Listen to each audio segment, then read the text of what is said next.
have expressed concern over potential delays, while authorities urge all drivers to remain patient and follow safety instructions during this disruption period.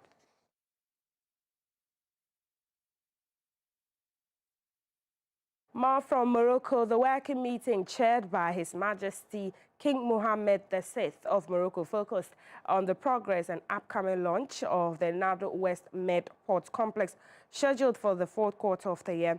All core port infrastructure has been completed, including 5.4 kilometers of breakwaters, 4 kilometers of quays and 4 power stations, marking a key milestone ahead of operations.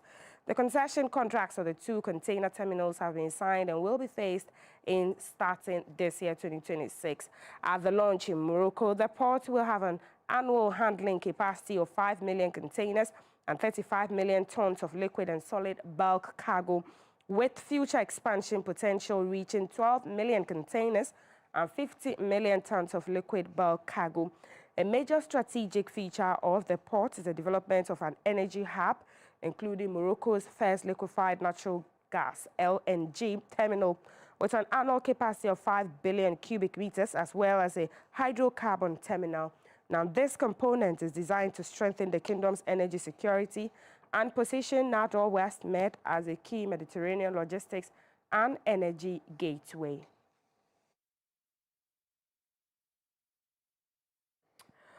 We bring you more from Morocco. Soil erosion has reported on Makala Road in the city of Tangier following severe weather conditions that affected the region. Now, heavy rainfall caused the displacement of soil and debris, disrupting traffic and raising safety concerns for road users. Local authorities intervened promptly to secure the area and assess the damage, while efforts are ongoing to restore normal traffic conditions and prevent further risk in case of continued bad weather in that part of Morocco.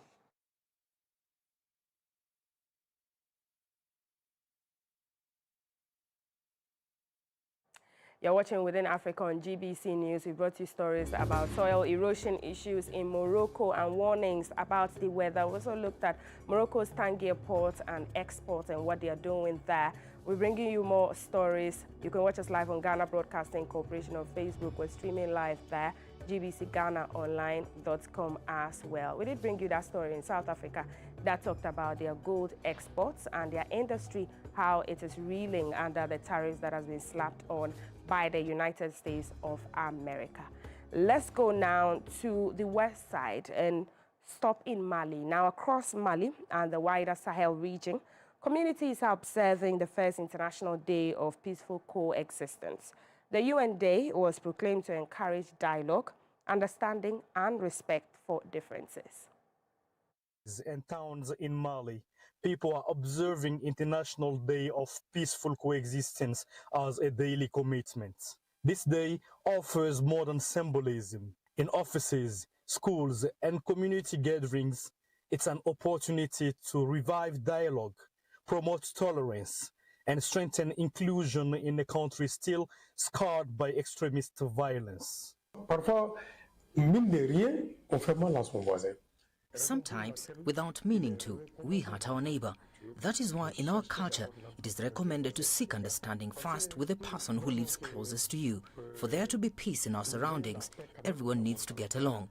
But if there are tensions or disagreements here and there, life will never be pleasant. That is why we have the duty to constantly remind people of good conduct in society.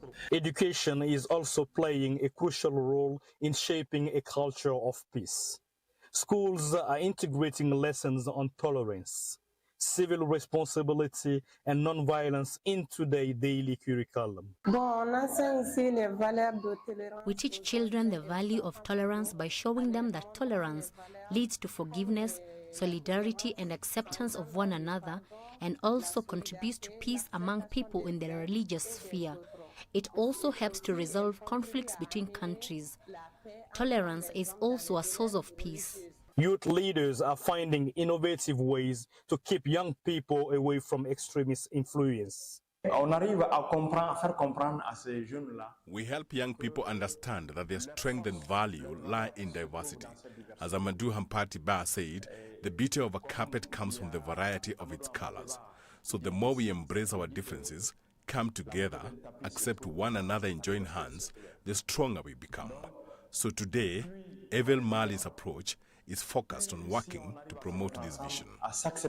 Local media are also playing a positive role. Community radio stations across Mali broadcast programs that promote dialogue, feature local success stories, and counter extremist narratives, giving a voice to moderation and tolerance. My topics are not only about civil society. They're also relevant to leaders. Interactions with listeners help leaders understand the concerns of the population and think about appropriate solutions. We see that right after the broadcasts, the recommendations and suggestions from our listeners influence the decisions of our authorities. Malians are proving that peace is not only about the absence of conflict, but about actively building understanding, trust and tolerance as they build a better country for everyone. Mamadou Tapili, CGTN. Let's go to the east of the continent now. Zambia's government has signed a memorandum of understanding MOU with 2 Chinese companies that will see the investment of 1,000 megawatts in renewable solar energy. Speaking when he met the delegation led by founder of Longi Li Zhenguo at the State House, President Hakainde Hichilema said this is a great day for Zambia as it demonstrates the company's commitment to the China-Zambia relations. In a bid to address Zambia's energy deficit, government has signed a memorandum of understanding with Longi Green Energy Technology Company Limited and China Pingmei Shenman Holding Group Company Limited.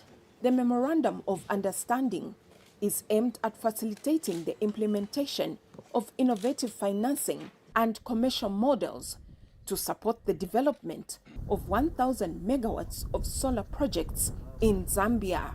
President Hichilema witnessed the signing ceremony, which took place at State House. And speaking earlier, President Hichilema noted the advancements in technology, which have benefited not only China, but also other countries such as Zambia. He said this when he welcomed the delegation led by Longi Green Energy Technology Company Limited founder Li Zhenguo at State House. This is truly a well-appreciated decision, of course the local JVs that you're going to have are encouraged here because that's how we would like to work here. But equally happy about your partnership with Pingmei, and to move towards what I may call improvements around storage as well. The battery storage is extremely appreciated because solar alone without storage, because it gets fragile. So we see the benefits that will come from the investment on the storage side. So we want to encourage you to continue doing that, but truly we welcome you as not just technology providers, but also as investors in our country. And Mr. Zhenguo noted Zambia's progress in renewable energy and the country's social stability. 全球的能源转型，当然也包括赞比亚的能源转型来去做出贡献。 Okay, after the PV, we realized that only the PV cannot make sure and also to support the whole renewable energy for the globe. And so last year, we already have one more solar the energy storage company, and later so that we can provide solar power, energy storage, and hydrogen together to provide comprehensive solutions for the sustainable and resilient energy systems. Energy Minister Makozo Chikote noted President Hichilema's international collaborations, which are yielding positive results in renewable energy. All what we knew last time was that they were producers of the solar panels. But today they are in the country as investors to make projects. And we are projecting that, Mr. President, they are going to invest 1,000 megawatts. So it's a great move in the energy sector. This and many other interventions by government in the energy sector are aimed at ensuring that citizens have access to clean, reliable and affordable electricity. Sharon Siame, ZNBC News, Lusaka. Let's bring you more from Zambia. The inflation rate has dropped into single digits, easing to 9.4% in January 2026 from 11.2% in December 2025. For Cecilia Chanda, a mother of one at Longeka's Matebeto market, every kwacha counts.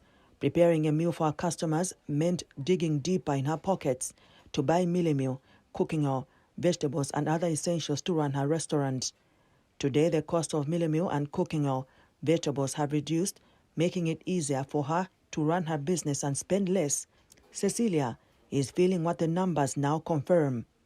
Zambia's annual rate of inflation has dropped to a single digit of 9.4% for the first time since 2022, down from 11.2% in December.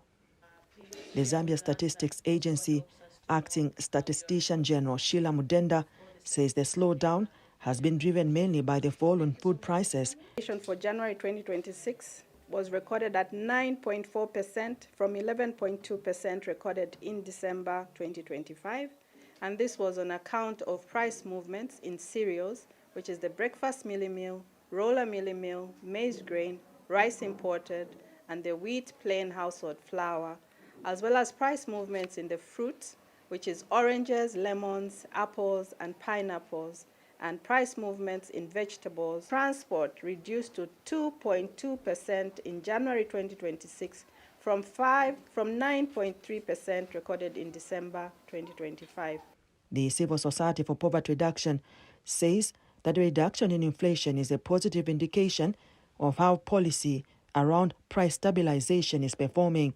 I think in terms of economic markers, it does show us that some things are working within the economy. Where we have a reduction in inflation, we would have the anticipation that prices of goods and services would be reducing, at that rate. As economist Kelvin Chisanga has acknowledged the appreciation of the kwacha against major convertible currencies to have pushed inflation down.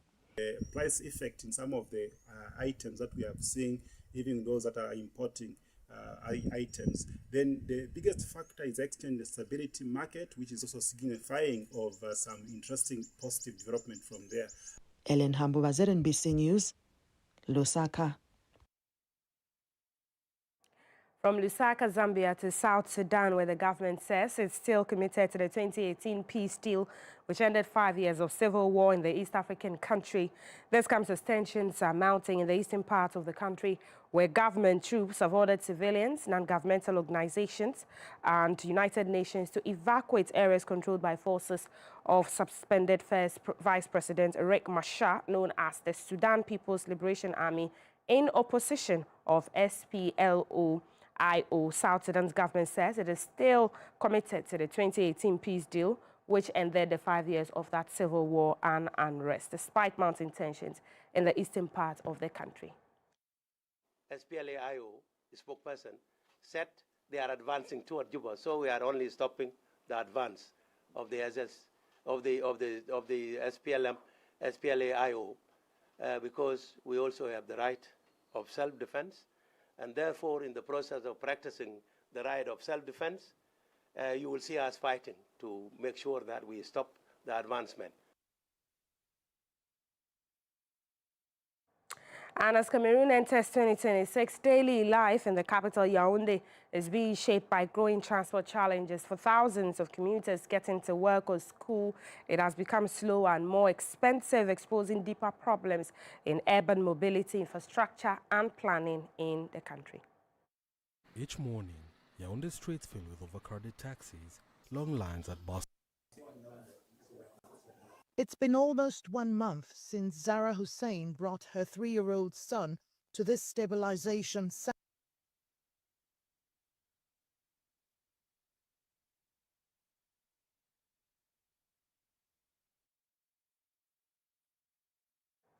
And the UN is warning that hunger is intensifying across West and Central Africa, with Nigeria among the hardest hit. Millions of children are now reported to be at risk of malnutrition as food insecurity deepens, While international aid faces growing pressure, attention is shifting to how governments can step up protection to vulnerable populations.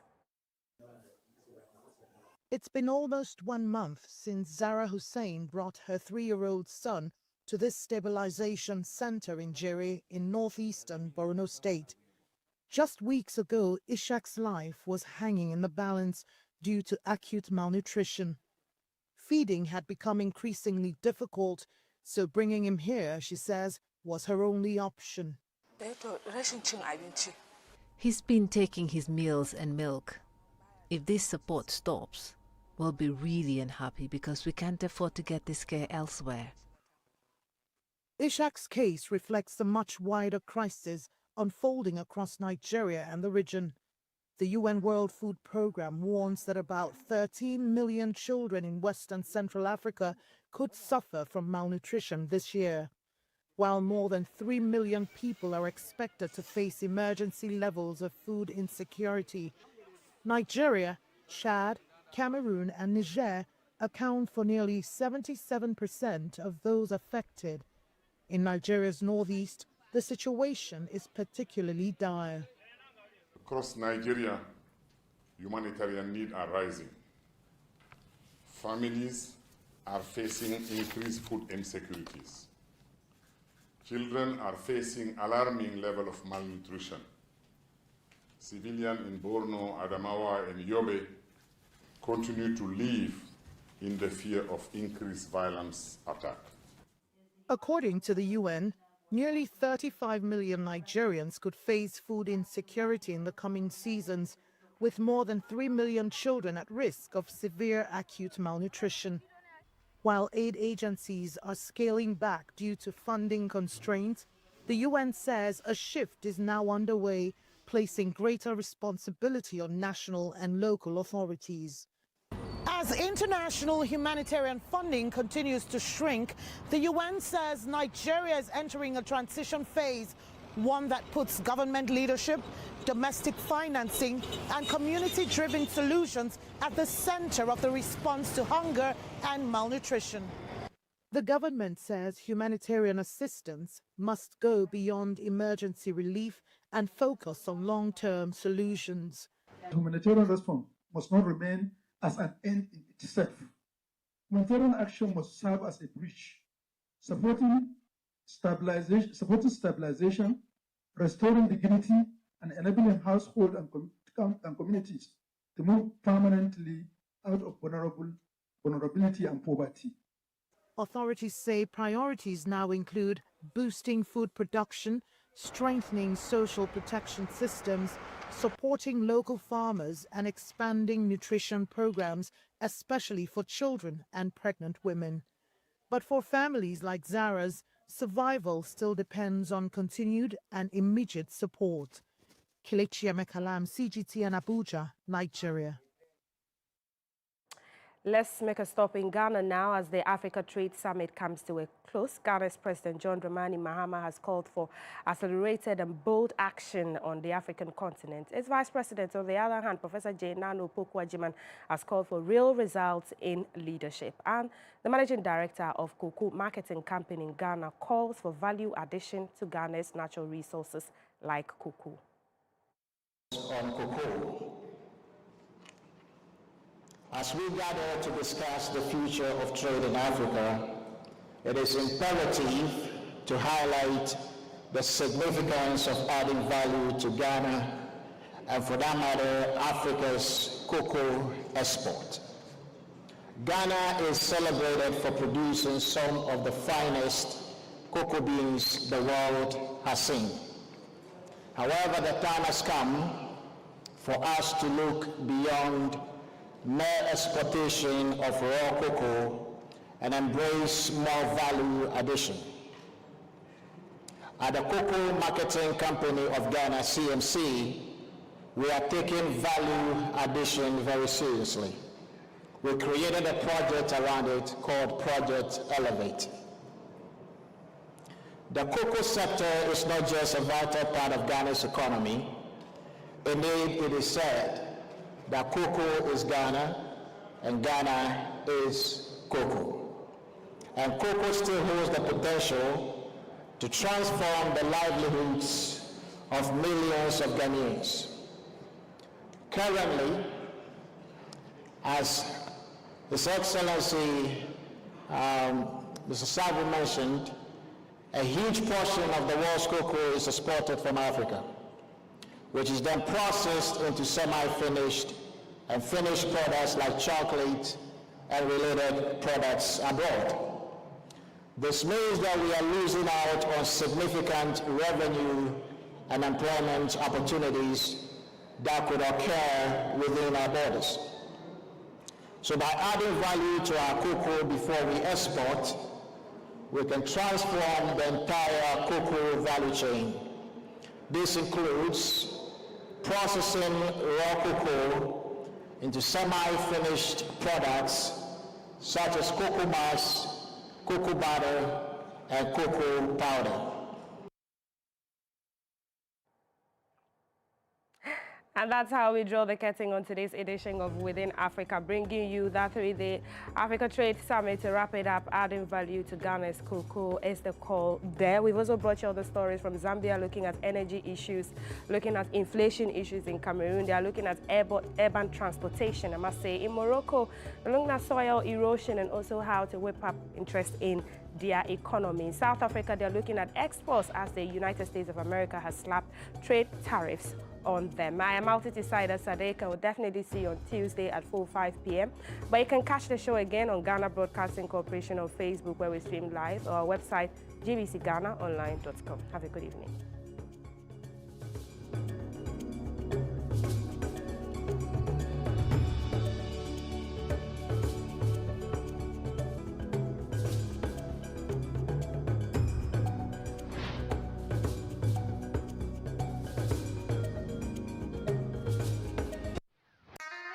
In 1965, Ghana chose her own value.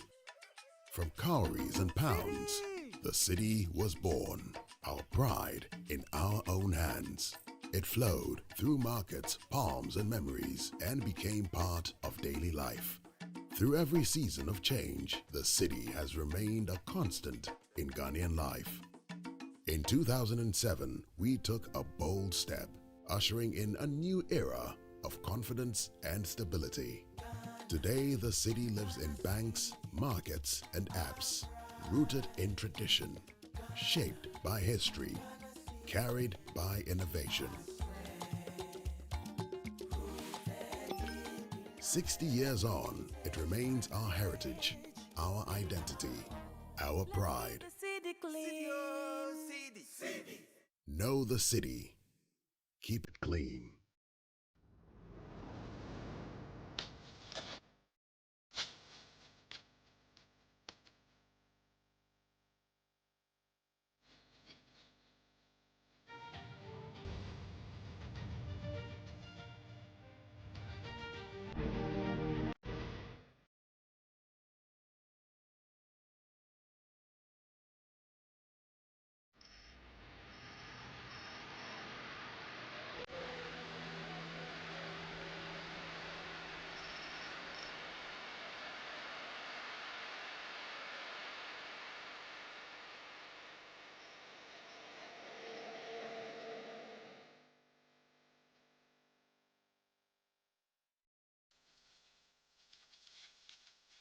After years of being idle, having dropped out of senior high school in 2016 due to poverty, Dawuni Isaac is now farming to feed not just his immediate family, but for other households as well, and also produce enough to supply across the country.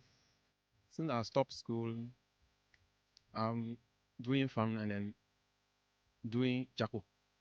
When you farm, you will not get fertilizer and then for the maize. So you have to do the charcoal and then get fertilizer for the maize.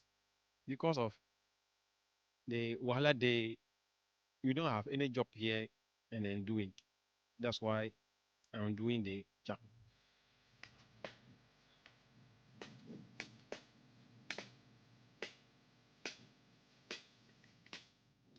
Just months into the farming business of cereals, and the cost of fertilizer has compelled this young man to take a drastic move. This 10-acre farm is being prepared to cultivate beans, in addition to his existing 20 acres of maize farms.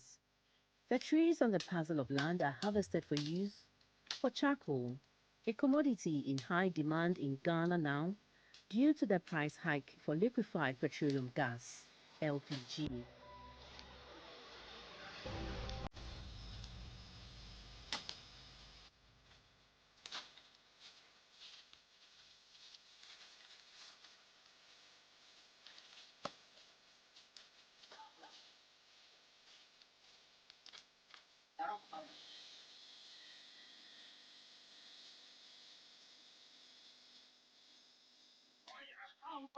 Cut into pieces, the size of about 1.5 meters according to them, and piled up into layers.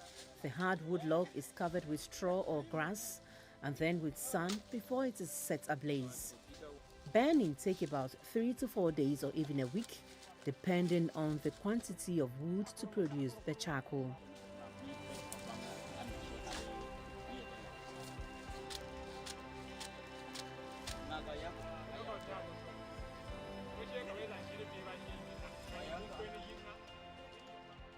The mound is only taken off after the burning and allowed to cool off for about 3 to 4 days.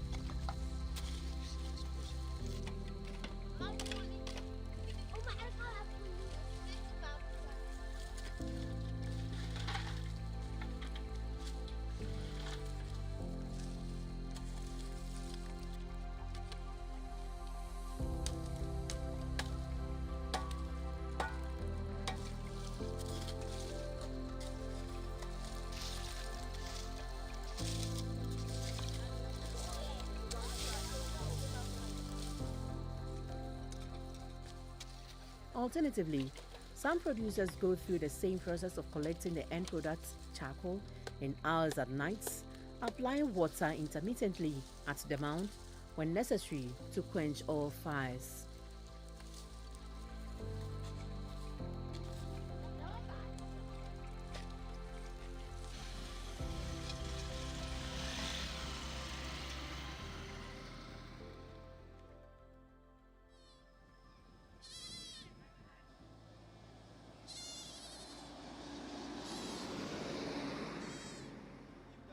From my investigations, different types of tree species are used to produce charcoal in Ghana.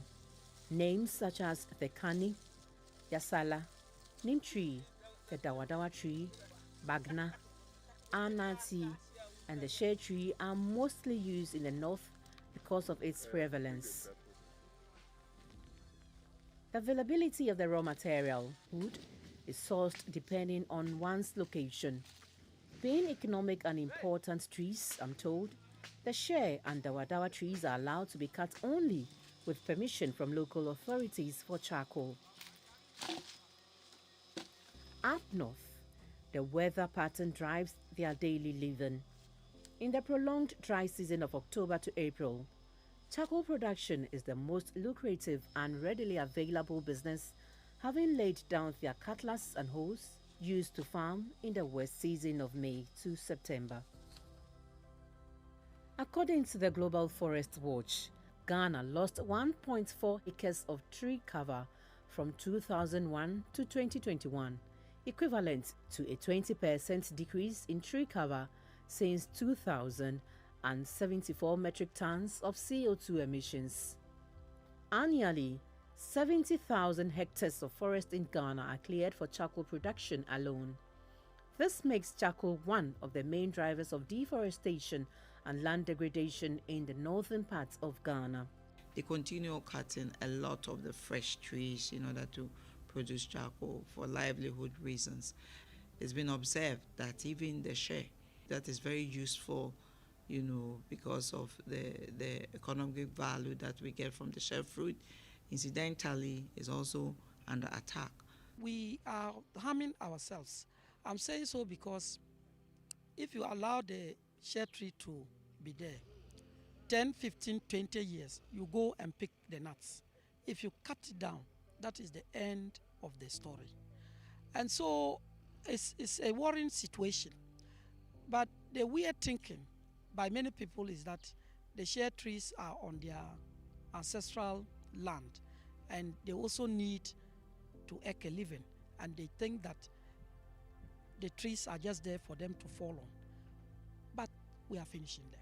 What we do as a people, that does not give us the license to mow down all the trees for charcoal production. It's unsustainable. You cannot do that and survive. According to a Food and Agriculture Organization FAO 2013 report, Ghana's annual average charcoal production is estimated at 1,625,226 tons.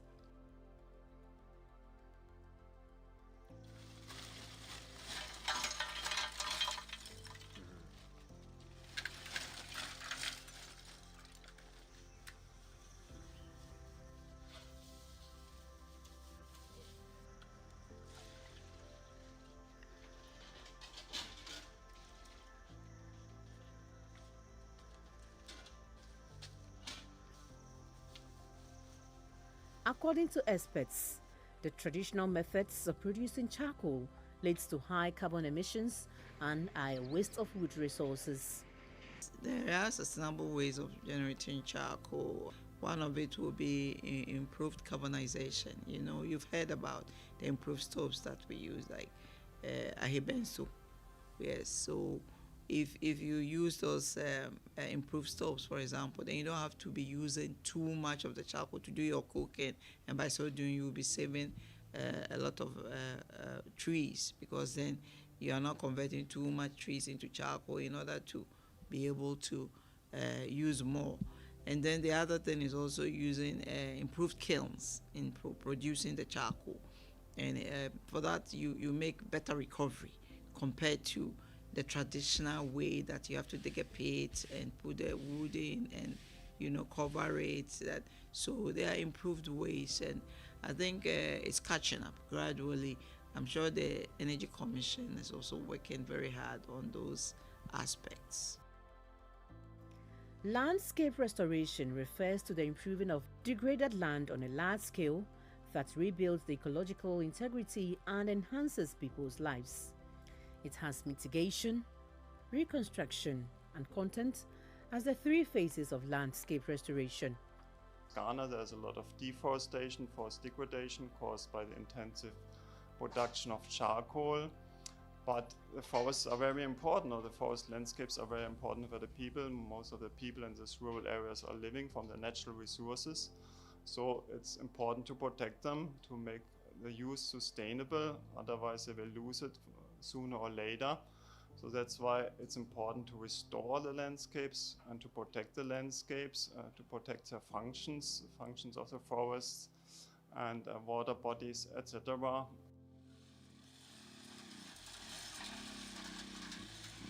But the reality is that more people than ever are depending on charcoal use, unlikely to continuously affect the tree cover and erase gains made.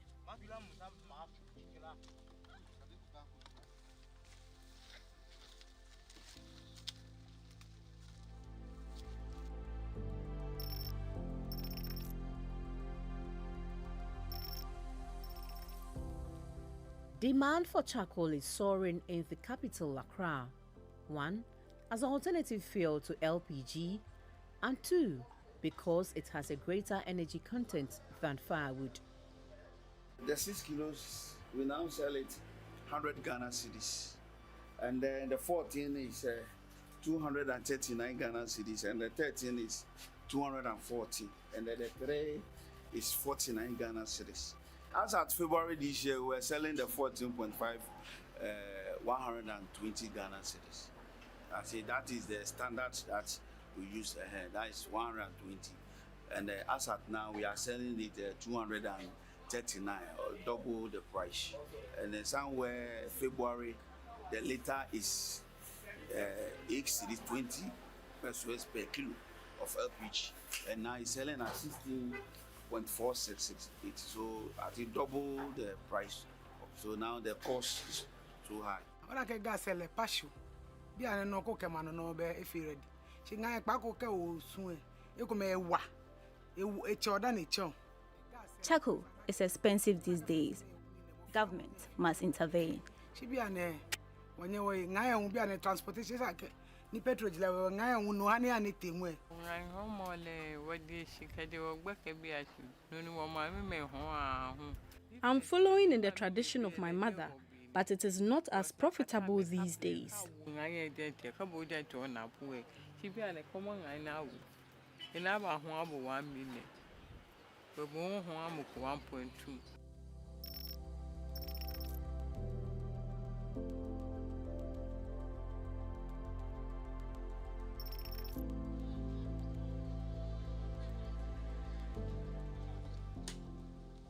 Although aware of the actions on the environment, the producers say they have very little to do now as no intervention has reached them.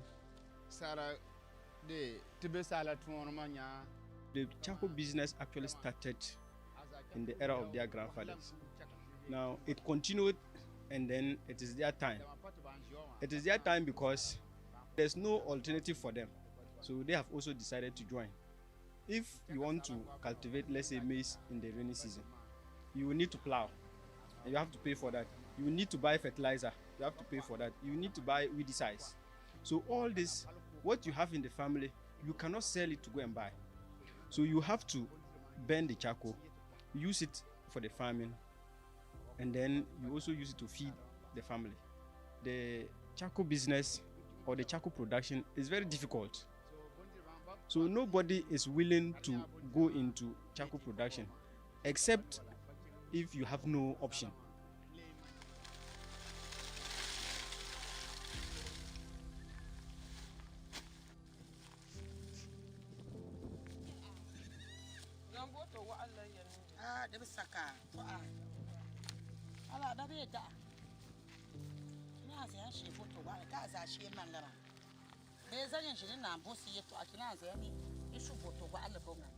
Ready to accept any new technology to save the ecology other than a policy that will force them out of business, as it is also important that the restoration process respects local stakeholders' rights.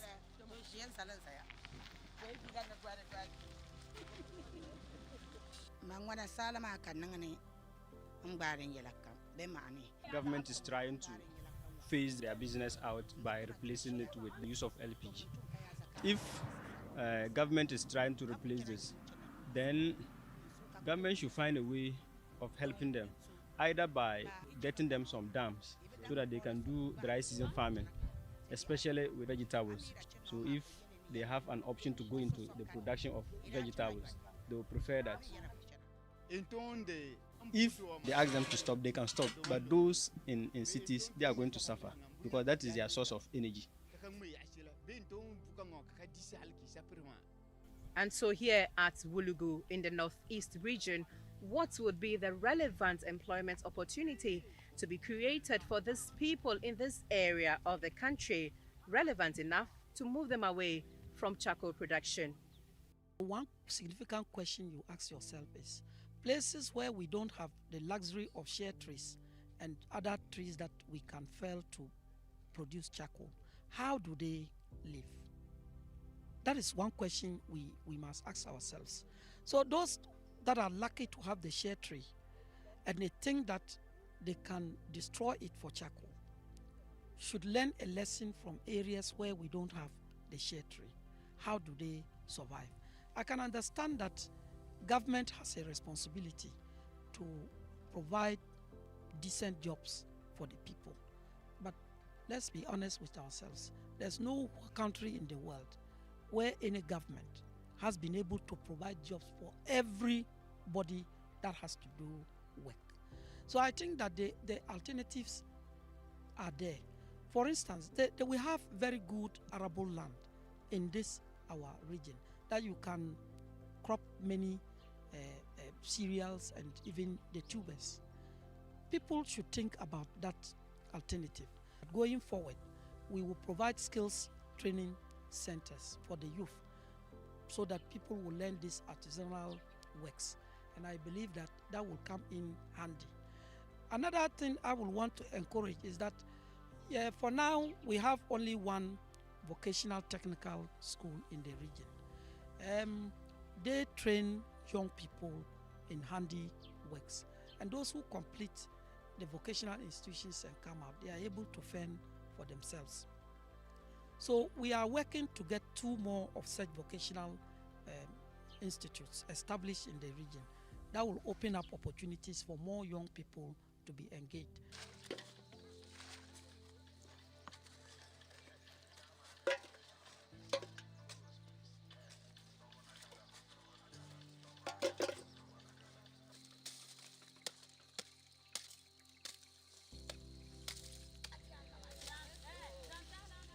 What will be the sustainable way to generate charcoal? The first step is to reduce the demand on wood, because in Ghana the production of charcoal is mainly done very inefficient using traditional kilns. So you need around 10 tons of wood for producing 1 ton of charcoal.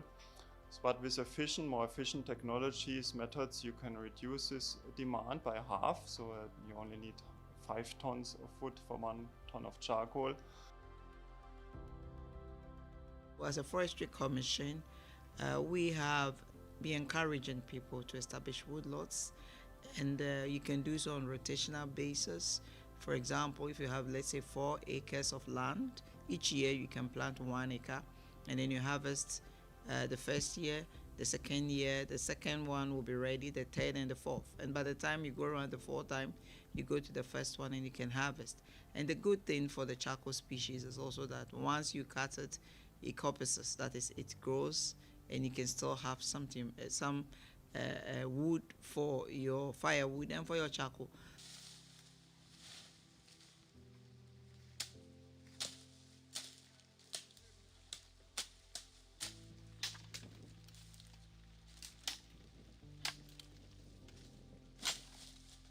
We want to move from that informal space into a formalized economy where people would take up charcoal production as a business and also do so sustainably.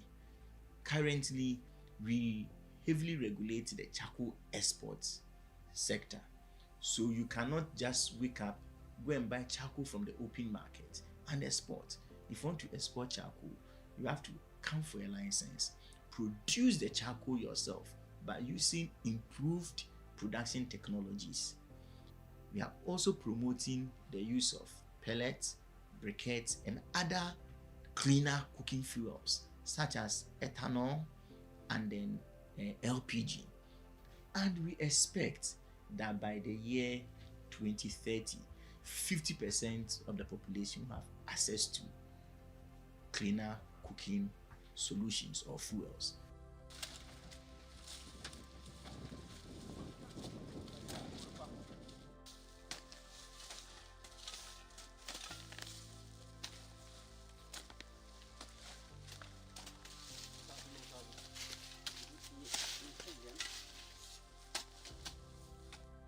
If the approach of a sustainable way of generating charcoal helps curb emissions and is good for the environment, then can the effects of charcoal production and use affect the country's transition to a green economy in the face of the ensuing challenges? I do envisage that with the efforts that government is putting in transitioning from the use of wood fuels to cleaner cooking fuels, we would be seeing a gradual reduction from now to the year 2030 on our dependence on wood fuels. So I rather see a decline rather than an increase. But as I said, the target is to achieve 50% by using LPG. if we are also able to bring down the cost of electricity, then that will also push people to use electricity for cooking, which is the highest form of cleaner fuel for cooking. So once we get the cost down, we also get people transition into the use of that. Then also, don't let us forget that we are tackling the issues both at the production of the fuel end and then the consumption. So by introducing the improved cook stoves, that will lead to reduction in the use of the fuels, because you now will use lesser amount of fuel to do the same amount of cooking that you would have used if you were depending on the inefficient cook stoves, as well as the introduction of the briquettes, the pellets, the ethanol for cooking. So we are using all the resources available in the country to help in us transitioning. The people are feeling the effects of global warming. They are feeling the economic impacts of cutting down the trees just to burn charcoal. You go and sell, and that is it. You don't have any. So I think that we have visited this unfortunate situation on ourselves, and it will take us to make a conscious effort to remedy it. So I think that the assemblies and the Regional Coordinating Council, we are working together to sensitize the people.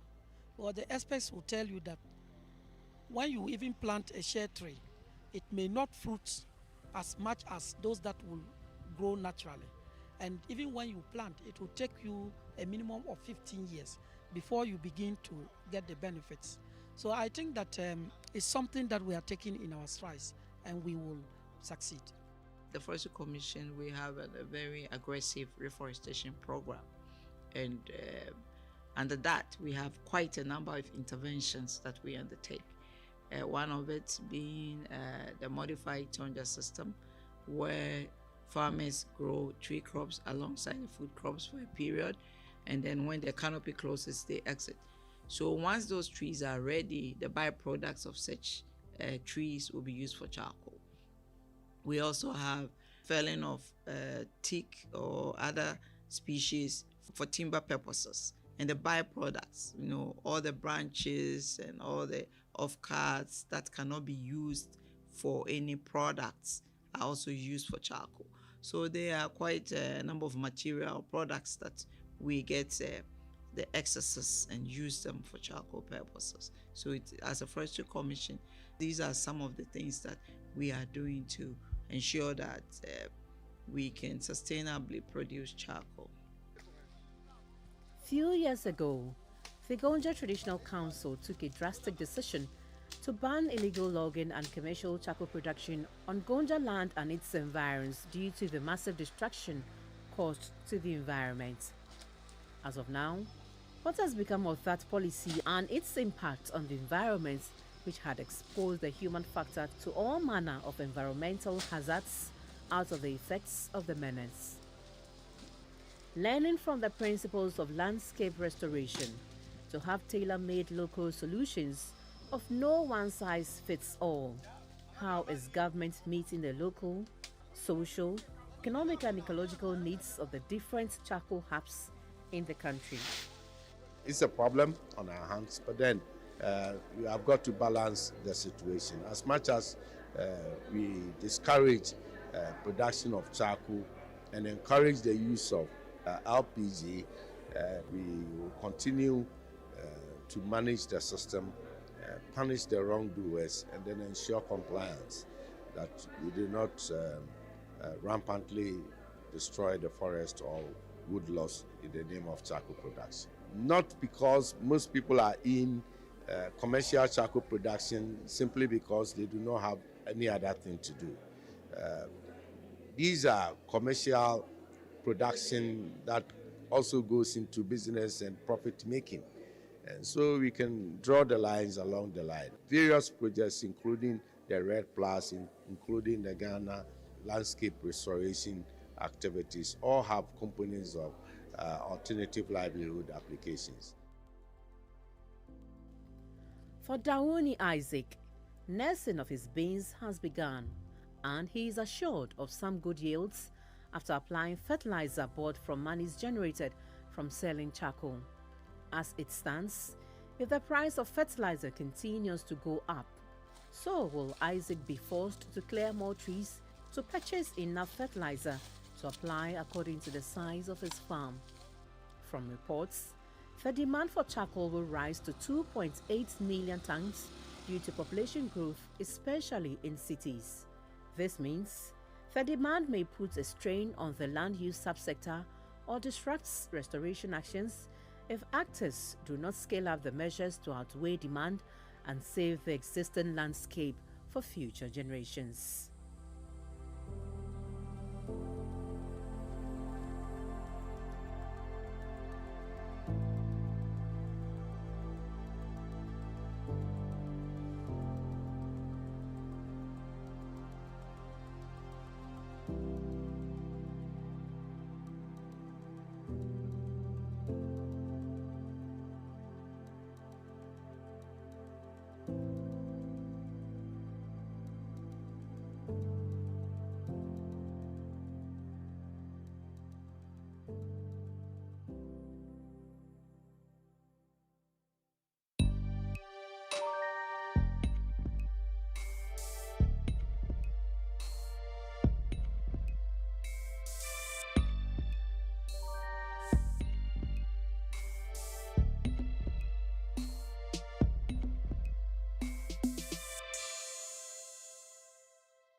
The Spring Festival Gala of China Media Group is more than a show. It is an emotional bond linking Chinese at home and abroad and a window into contemporary China, said Sun Jianan, president of the Association of Hanhui Overseas Chinese in Germany. The Spring Festival Gala, known in Chinese as Shouwan, airs on the eve of the Chinese New Year and is considered an essential part of the annual celebrations, featuring a diverse array of performances including music, dance, comedy and drama. The hours-long gala presents a blend of art, technology and culture and has come to symbolize family reunions and the joyful ushering in of the new year. The gala carries special meaning for overseas Chinese, said Sun, who first came to Germany in 1986 as part of a friendship exchange program between Anhui Province and the state of Lower Saxony. So far, he has lived in Germany for nearly 4 decades. This year's gala will feature sub-venues in 4 cities, Harbin, Yiwu, Yufei and Yibin. Sun said he's proud that Hefei, his hometown, is among them. For Sun, the annual Spring Festival Gala is more than entertainment. It carries the nostalgia of overseas Chinese while presenting a more multidimensional and authentic image of China to the world. On the eve of this year's Chinese New Year, Sun plans to watch the gala online with fellow Chinese in Germany and German friends interested in Chinese culture.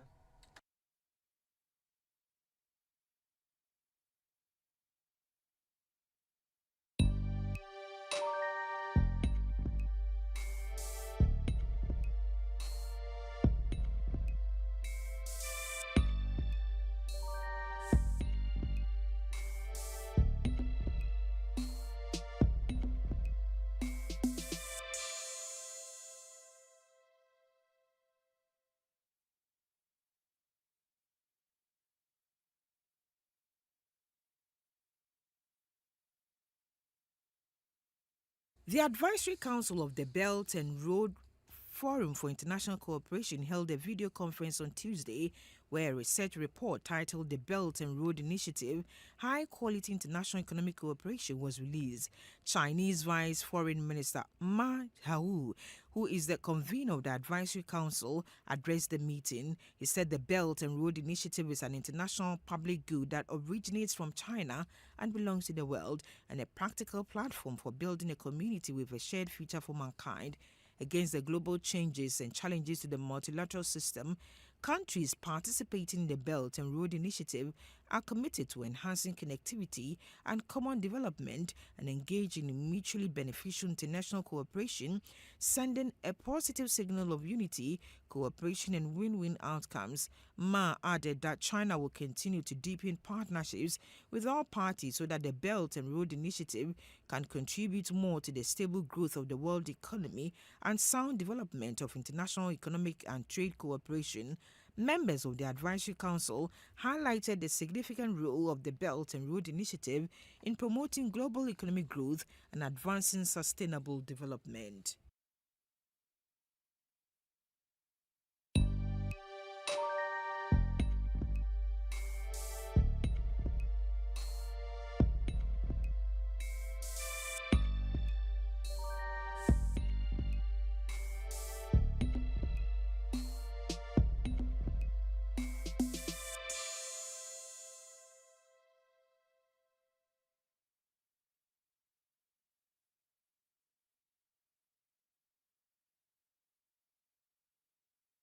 Canadian scholars have voiced strong support for advancing the new strategic partnership between China and Canada, saying that closer cooperation will unlock broad development opportunities for Canadian businesses, while a mutually beneficial economic and trade relation will yield tangible gains for both sides. From January 14 to 17, Canadian Prime Minister Mark Carney paid an official visit to China, the first by a Canadian Prime Minister in 8 years. Canadian scholars spoke highly of the visit, noting that the highly complementary nature of the two economies is expected to bring substantial opportunities. The scholars also pointed out that China's dual circulation strategy, which promotes synergy between domestic and international economic inflows, has become an important pillar for global economic stability, creating new momentum for China-Canada trade cooperation. Former Canadian diplomat Margaret Cornish highlighted that the positive development of China-Canada relations also reflects Canada's strategic independence in the face of external pressure, reducing excessive reliance on any single country and pursuing diversified partnerships is a course that truly serves national interests.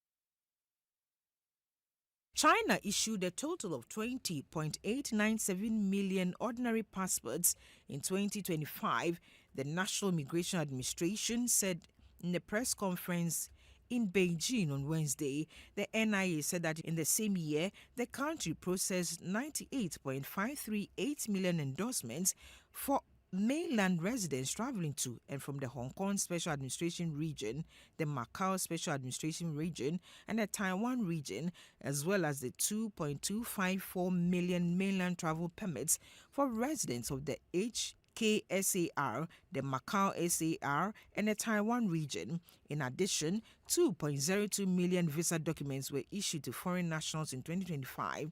The NIA said China's immigration authorities also continue to improve public services in 2025.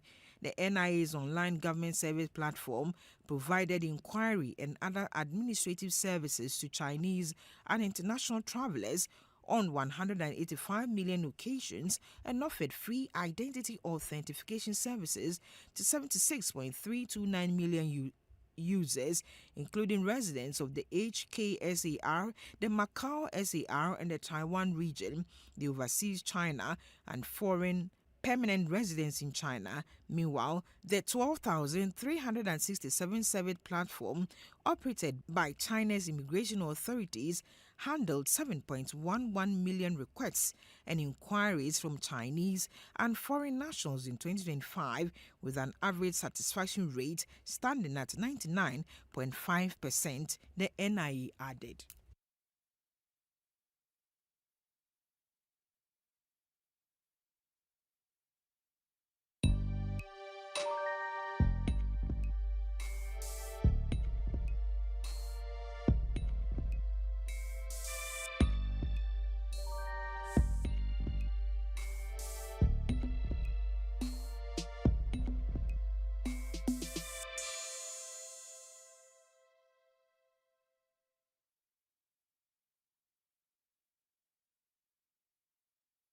The death toll from the landslide that struck Pesalungu village in Tisaro sub-district, West Bandung Regency of Indonesia's West Java province on Saturday had risen to 50, with 30 victims already identified. Local media quoted the West Java police as saying that the disaster victim identification post at the disaster site had received many body bags evacuated by the Joint Search and Rescue Team, and around 30 bodies have been successfully identified and handed over to their families. Local police also said identification work on the remaining bodies is still underway through data reconciliation, including comparisons of post-mortem and ante-mortem information as the listing of missing persons continue to be updated. To accelerate search efforts, authorities have also deployed search and rescue dogs to assist joint teams in locating victims buried under landslide debris, particularly in areas difficult to access with heavy equipment. Experts said that the landslide was triggered not only by conscious heavy rainfall, but also by local geological factors such as weathered volcano rocks, steep slopes, and existing cracks and faults. Meanwhile, geological experts at the site are conducting surveys to assist in posting disaster resettlement planning.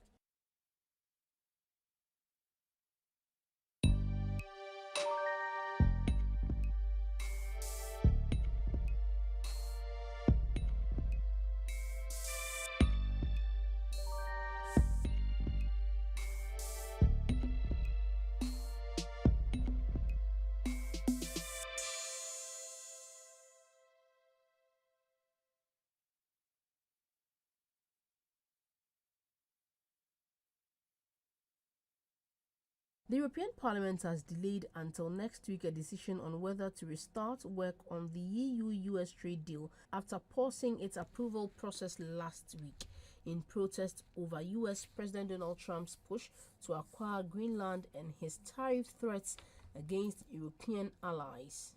According to a senior lawmaker on Monday, confirming that no decision was taken on Monday to resume ordinary EU-US legislative procedures, Bernd Lange, chairman of the European Parliament's Committee on International Trade, said in a post on X that the Parliament's negotiation team will meet on February 4 to reassess the situation.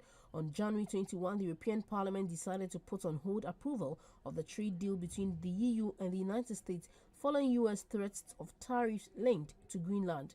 Tensions eased afterward when Washington announced that a framework deal had been reached on Greenland-related issues and that threatened tariffs on 8 European countries would be suspended. Under the EU-US trade deal reached in July last year, the EU would estimate tariffs on all US industrial products and introduce tariff rate quotas for a wide range of US agri-food products entering the EU market. In return, Washington would set a 15% tariff ceiling on most EU goods exported to the United States.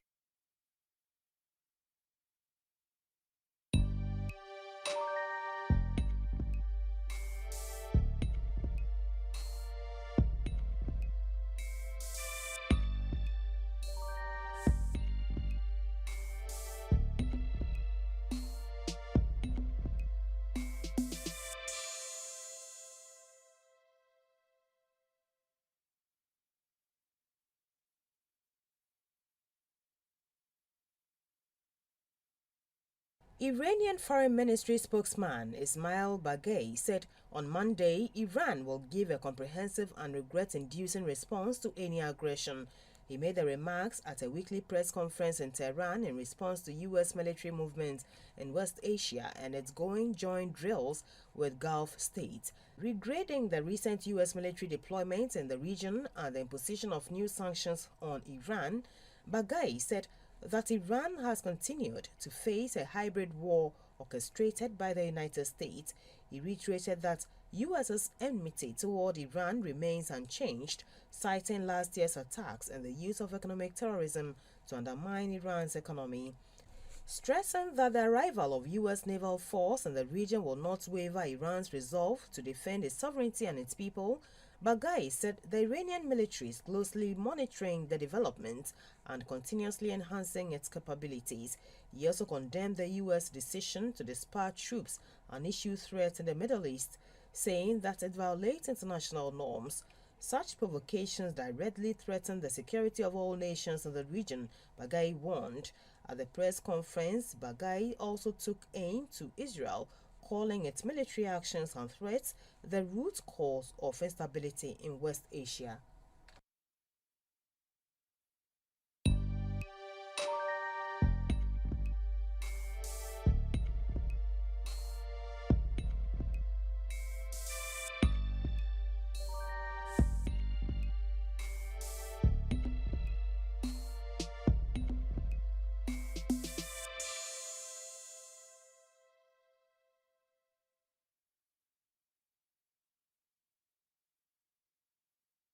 Japan's shifting defense posture, fiscal strain, and mounting living costs are set to dominate the country's upcoming general election, according to a Japanese scholar.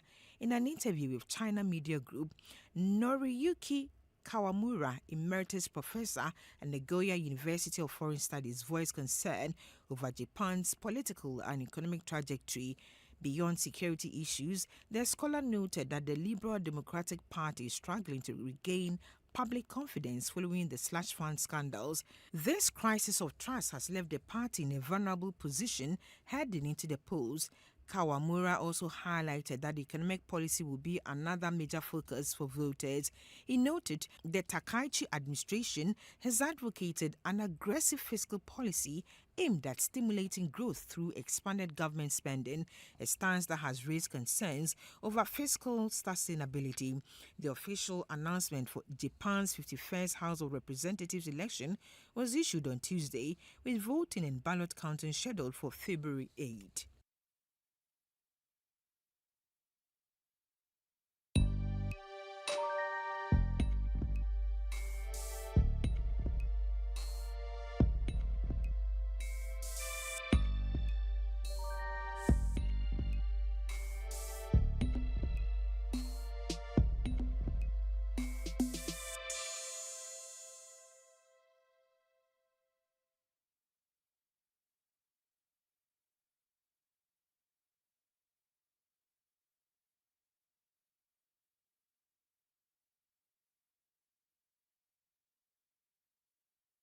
The Nigerian government's efforts to drive up non-oil exports appear to be yielding positive results, as fresh data shows that the country's non-oil exports rose to a historic high of $6.1 billion in 2025, representing an 11.5% increase year on year. For decades, oil exports have been the main driver of the Nigerian economy. The government has invested heavily to diversify the economy and prop up the country's non-oil exports. The country's Export Promotion Authority, the Nigerian Export Promotion Council, says the record $6.1 billion non-oil exports in 2025 is a clear indication that the government's diversification drive is working. According to the NEPC, Nigeria exported a total of 281 non-oil products across 120 countries in 2025. The products cut across agriculture, manufacturing, and solid minerals.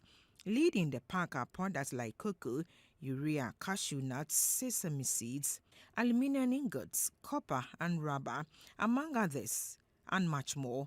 Many have welcomed the development. With Nigeria's foreign exchange market under strain for much of the past year, non-oil exports are increasingly being framed as part of the solution. The logic is simple. More exports, more dollar inflows ease pressure on the country's currency naira. But while goods volumes are rising, Nigeria still exports mostly raw or lightly processed goods, limiting its earnings and competitiveness. It's something many say has to change.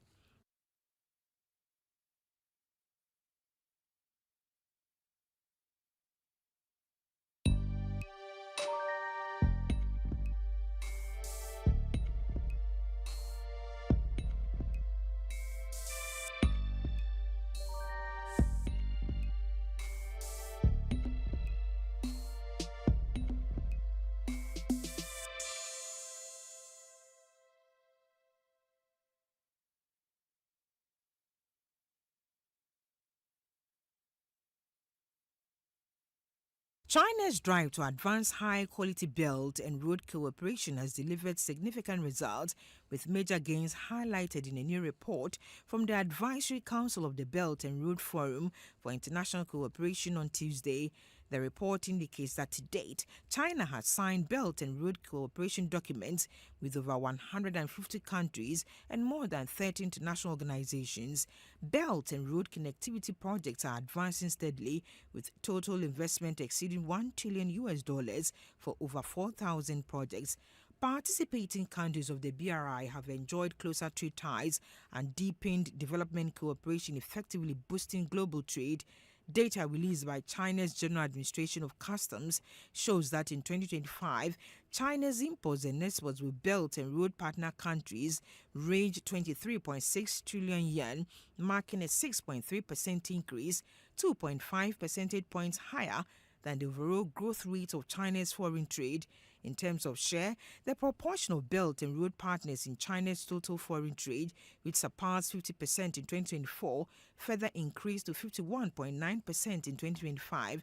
The report says that innovative forces such as the digital economy, artificial intelligence, and green technology are profoundly reshaping the global trade landscape. Within the BRI framework, a multilateral dialogue and cooperation platform for digital and AI should be established to accelerate the development of the digital Silk Road.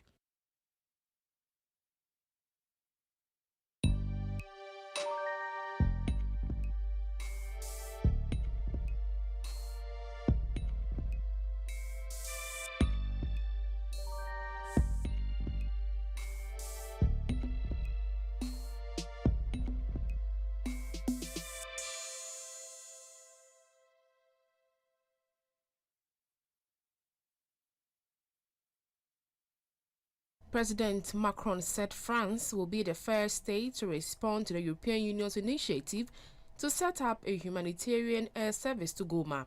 They will release an immediate contribution of 34 million euros in humanitarian aid to cover the immediate needs of the local population in terms of food, health care, and sanitation, which will be added to the amount of nearly 50 million announced by the European Union. The air bridge will link with Goma, the capital of DR Congo's eastern North Kivu province, where fighting the rebel group M23 has displaced more than 600,000 people. The DRC government has accused Rwanda of backing the militia group M23, which re-emerged from dormancy in late 2021, subsequently occupying swathes of territory in North Kivu.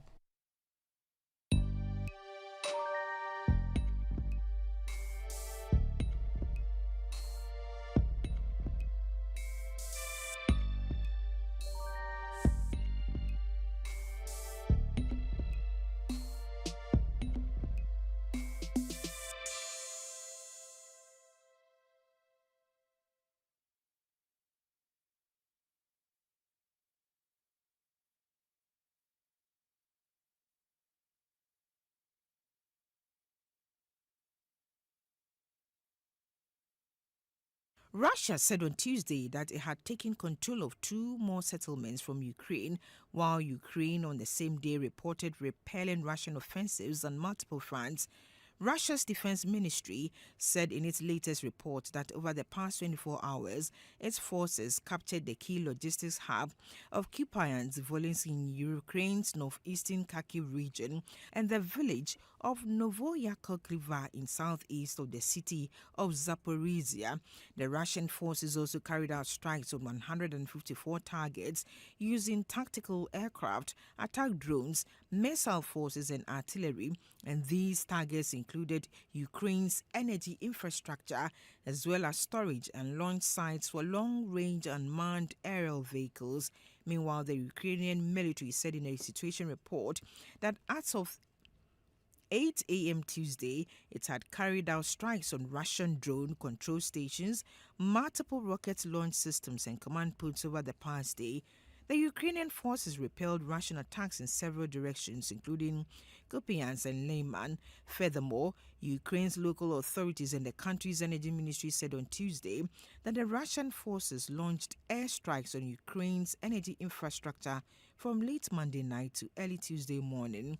The Ukrainian side said the attacks left dozens of people injured in Odessa city and Mykolaiv Oblast and triggered power outages in multiple areas.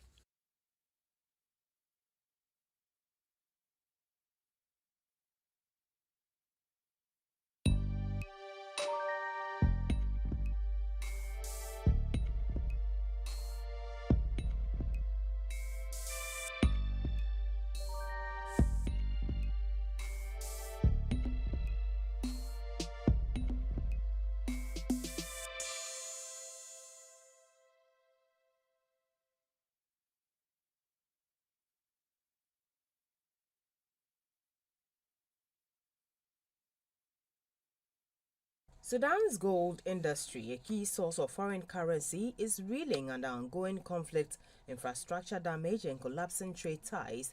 Sudan, one of Africa's leading gold producers and exporters, has seen its vital gold industry suffering severe setbacks after nearly 3 years of armed conflict. With fierce fighting sweeping across much of the country, critical infrastructure including roads, electricity supply and mining facilities has been heavily damaged, which is crippling production and exports. Gold mining in Sudan remains largely traditional. Since the outbreak of the conflict, insecurity has caused a sharp decline in output and a portion of the country's gold has been smuggled out through illegal channels. Gold processing and trade have also been disrupted. Shortages of raw materials have led some refineries to cut back or shut down, and small workshops and retail traders are struggling to stay afloat. Meanwhile, a visible drop in gold trade volume has narrowed profit margins for traders. The United Arab Emirates was once Sudan's primary export market for gold. However, following the outbreak of armed conflict in Sudan, relations between the two countries deteriorated rapidly after Sudan accused the UAE of supporting the paramilitary Rapid Support Forces. In May 2025, Sudan officially severed diplomatic ties with the UAE. 3 months later, the UAE responded by banning Sudanese flights and halting the loading and unloading of Sudan-related goods at its ports, effectively cutting off bilateral trade and economic exchanges.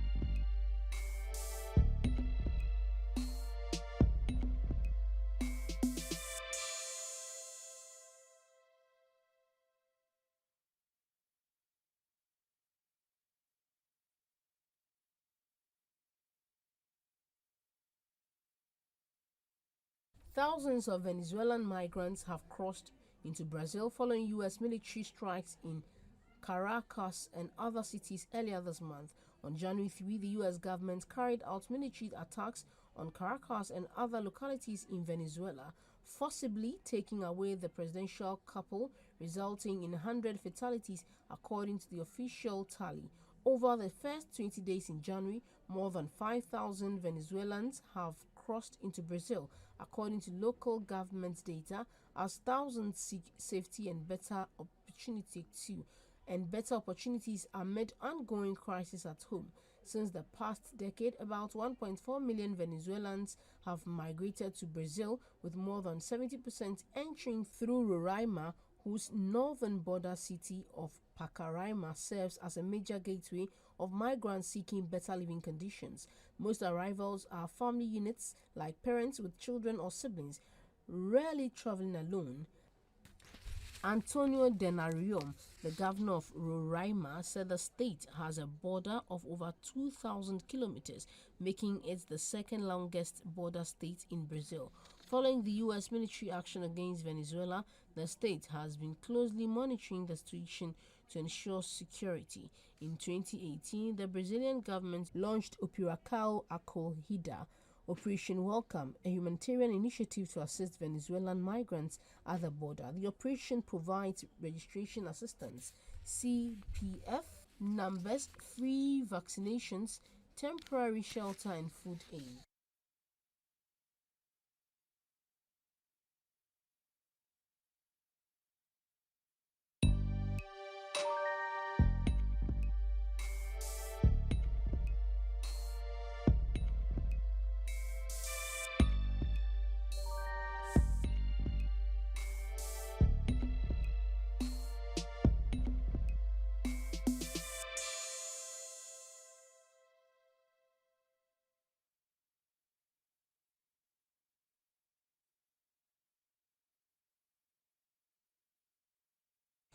Signs of economic life are returning to part of Khartoum, Sudan's capital, months after the Sudanese armed forces retook the city from the paramilitary rapid support forces. In central Khartoum and neighboring Omdurman, traders have reopened shops, with customers slowly returning. They said it offers some hope that the heavy fighting once gripping the capital and forcing millions to flee was a thing of the past. Others said the revival of trade has brought a sense of normalcy. Industry has also been showing signs of life, but economists warned that these improvements come amid massive losses and many businesses will need significant support to get back on their feet. Analysts said while markets and some services are returning, the weakened currency, damaged infrastructure, and disruption to the banking system continue to weigh heavily on Sudan's broader economic recovery. Meanwhile, fierce fighting continues across many parts of the country as the army and the paramilitary continue their struggle for power and territory. Millions of desperate people await a resolution and peace so they can return to their former lives and join their compatriots in Khartoum. Sudan has been engulfed in a deadly conflict since April 15, 2023, when fighting broke out between the Sudanese armed forces and the paramilitary rapid support forces, leaving tens of thousands dead and millions displaced within the country and across its borders.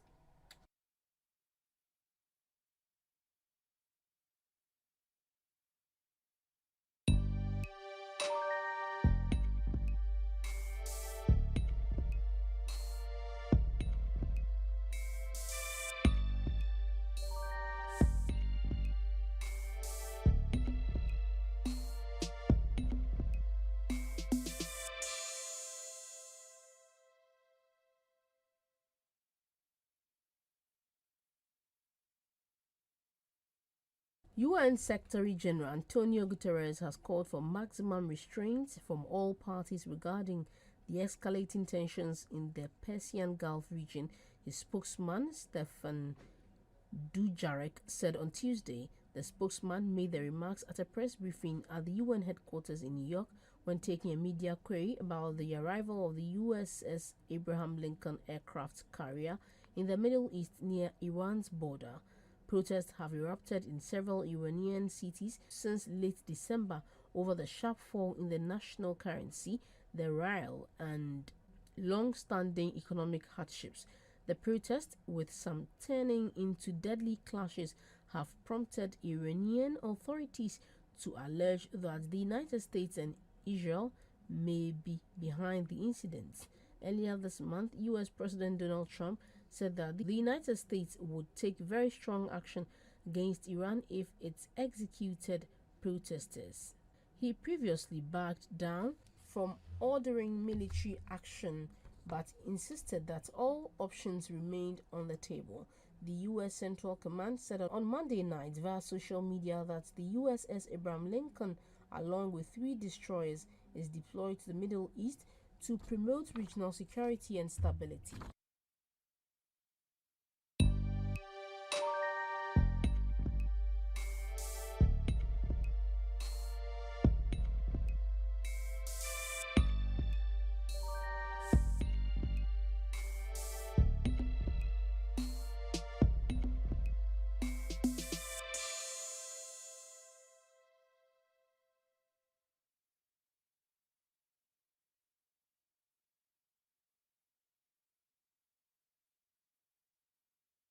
Politicians from multiple European countries have joined forces to voice their strong concern over the U.S. withdrawal from the Paris Climate Change Agreement for the second time, warning that the move undermines multilateralism and deals a serious blow to global efforts to address climate change. U.S. President Donald Trump signed an executive order on January 20, 2025 on his first day returning the White House to withdraw his country from the Paris Climate Accord for the second time, which takes effect on Tuesday. European politicians noted that as the world faces mounting climate challenges, the U.S. withdrawal not only weakens international cooperation on climate governance, but also sends a negative signal to the global community. Former French Prime Minister Laurent Fabius criticized the U.S. position on climate change, stressing that it runs counter to scientific consensus and damages the foundations of multilateralism. Frank Schwalbe-Hoth, a founding member of the German environmentalist political party Greens and a former member of the European Parliament, described the U.S. retreat from its climate commitment as disastrous, saying it's weakening global resolve to combat climate change. During Donald's first tenure as the President of the United States, his administration officially let the United States exit the Paris Agreement in November 2020, dealing a major blow to international efforts to combat the climate crisis and drawing widespread criticism in the international community.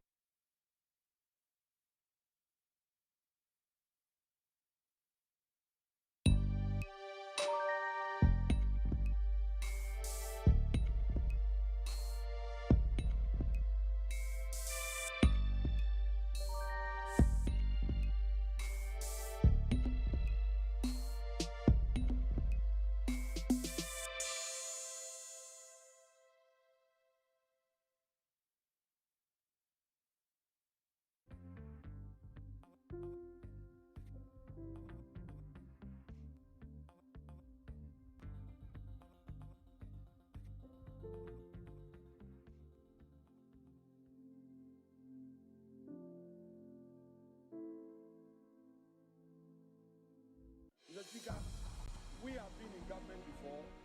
Our job as minorities is to support government when it comes to certain key policies for the governance of the country. Transparency is at stake, accountability is at stake, participation by relevant key stakeholders at stake. What exactly do they want to achieve? Market women, people out there who are vulnerable, people who are widows, they are not able to make ends meet. Even with their so-called single-digit inflation. Where is the woman's bank? Where is the woman's bank? And I kill and tia. One arm of government is controlling another arm of government. We join the House to reject the nominee. Thank you.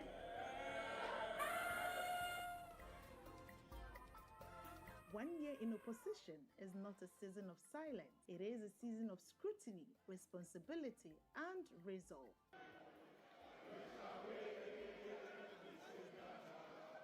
In Ghana's parliament, the Minority Caucus has spent the past year doing what democracy demands, asking hard questions, defending the public interest, and holding the government of the day to account. This documentary reflects that journey. From the floor of parliament to committee rooms, from national debates to sector-by-sector oversight, this is the Minority Caucus at work.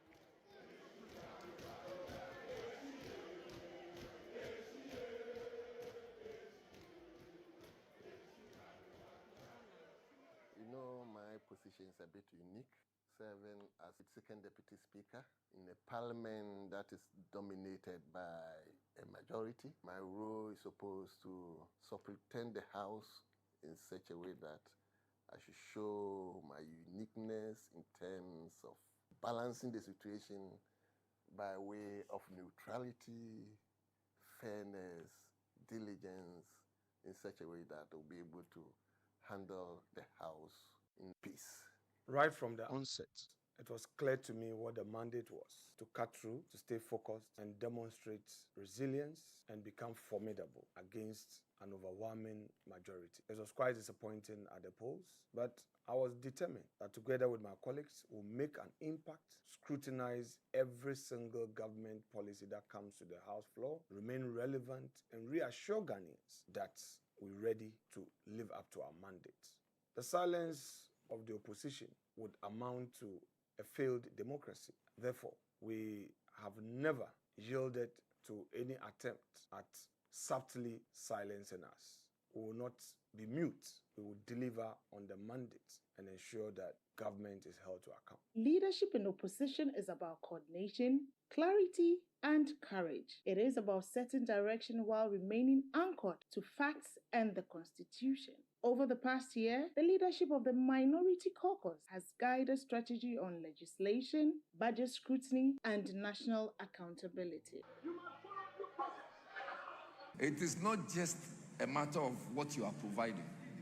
It's a matter of the implementation. Indonesia has set the example, China has set the example, and there's a lot we can do with this lithium. You have realized that you didn't do anything concerning your policies. Nothing. Education Minister, this is very bad, and I think you still have an opportunity on the second reading to withdraw this. We in the minority have remained relevant, holding the government to account, pointing out inaccuracies, and consistently raising matters of public concern. In our time, it was more of a structured business, and therefore you could plan yourself. Now it is not structured. They try to take us by surprise. But we've met up to them.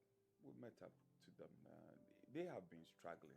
On the contrary, the majority have been struggling to get their numbers as compared to ours. We are few, but we are mighty. We are 87, and these 87 have a lot of fire in their belly. The kind of cooperation that we have together, the kind of work that we are doing together. This is a very well composed minority. I've always said that we are mighty because we do all the best of submissions on the floor, do a lot of critical thinking, and debate in a manner that if we left it to the majority, most of the things that we debate on would never be seen. And a classic case is the budget. And obviously, when it got to the stage of my respected minority leader, virtually had to show to the whole world that the budget was curled from a certain previous budget. So it was a cut and paste. Through coordinated floor strategy and committee engagement, the caucus has positioned itself as a constructive but firm opposition. Macbeth, Act 1, Scene 7. First, as am his kinsman and his subject, strong both against the deed, and as his host, who should against his murderer shut the door, and not bear the knife myself.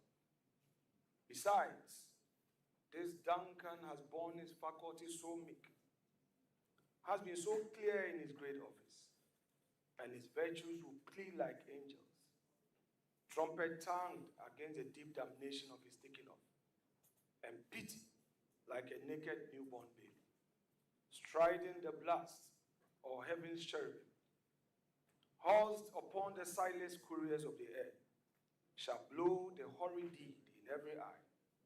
Tears shall drown the way.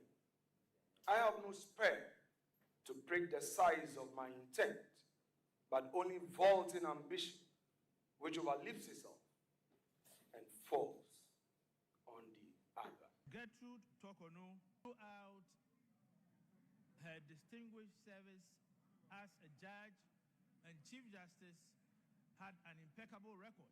Economic policy affects every Ghanaian household, from inflation and debt to employment and growth. The confidence levels in the economy is very low. Yes, your accounts will look big, but in actual sense, your economy will be growing lean. It is not the minority that is saying it. Whilst the government is in this house praising itself, investors out there are saying something different. The local government ministry itself to make sure they expedite action on providing motorbikes to the honorable assembly members. The issue about fiscal discipline shouldn't just be about cutting expenditure. It should be part of a planned economic transformation program. We are clear in our minds that it's not so much the technical jargons and the fine calculations that the public is interested in. The public is interested in understanding what all of these technical things mean to their quality of life. You would recall, for example, when the government brought its initial economic policy, we were very vociferous in drawing their attention to the fact that the key foundational issues are the ones they need to attend to if they are going to make an impact in the economy. And we're beginning to notice that in some areas, they are trying to respond. Recall when the Gold Board bill was brought, we made a lot of recommendations on the risks that are ahead of them if they don't make corrections. And in instances where they refuse to listen to us, you've seen the losses that are coming up. One of the measures to know the confidence in an economy, it is the market, how the market responds, how they patronize your investment. Just 11%.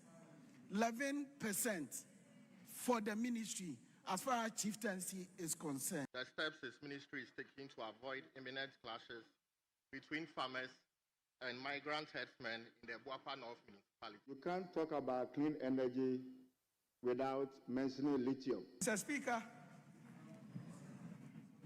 I, however, have my reservations. Minority has used both the chamber and committee platforms to interrogate economic decisions and demand transparency. Mr. Speaker, is the Ghanaian woman aware of the outcome of this affirmative action bill? Are there ways the leadership of parliament can cut costs? We've been in opposition for a year, and I strongly believe that Ghanaians are really enjoying the kind of work that we are doing, as in our promotion of accountability on the floor of Parliament, through our press conferences, as well as through the work that we do in the various committees. The whole year, I think we have looked at quite a number of reports, and we have raised a lot of concerns for government to look at it and learn from past mistakes. That is very, very important. And I also feel that we have used the Public Accounts Committee to tell Ghanaians how we are utilizing the taxpayers' money. That is very, very important. Without that, many people don't get to hear what exactly we use the taxpayers' money for. One of the things that we've introduced, and thanks to the tenure of Obi Amwa, former Member of Parliament for Priapim South, was that we introduced what we call the pre-laying sitting or procedure, which is not founded in the Constitution. Because when a subsidiary legislation is laid, the minister or the sponsoring agency or whoever is leading the rule or regulation comes to Parliament and is allowed to bow and read, the 21 sitting days kicks in. And to annul that, you need 2/3 of members of Parliament. And sometimes it comes with a lot of challenges. So what we introduced as a committee, which I inherited, was the pre-laying sitting, where we go through the regulations, make corrections, so that if any of the provisions in the regulations conflict with the Constitution, or introduce a tax or a charge on the consolidated fund, or anything within the regulation is seen as being inconsistent with the Constitution, we take time to correct it and report to the House before a report is laid. The whole of last year and this year, we are holding government accountable for whatever they said they are going to do. We will start public hearing very soon. We are intending to visit all sites that the government had made promises starting from February, that you said you were going to finish the Agenda 11 hospitals. Have you finished them? We'll go to the site, we'll invite the people, we'll hold debates with the people, we'll check and see whether they said they're going to do them.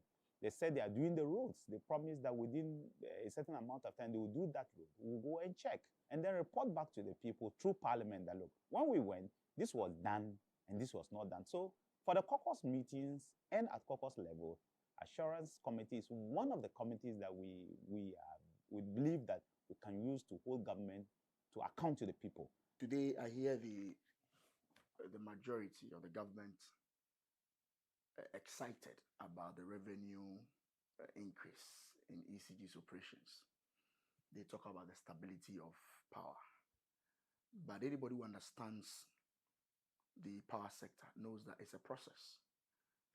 What they are enjoying now is benefits of years of work done by the previous government. We had a program called the Reliability Improvement Project. And if you go to BBNE, the BBNE substation was constructed. The Dabuase substation was constructed.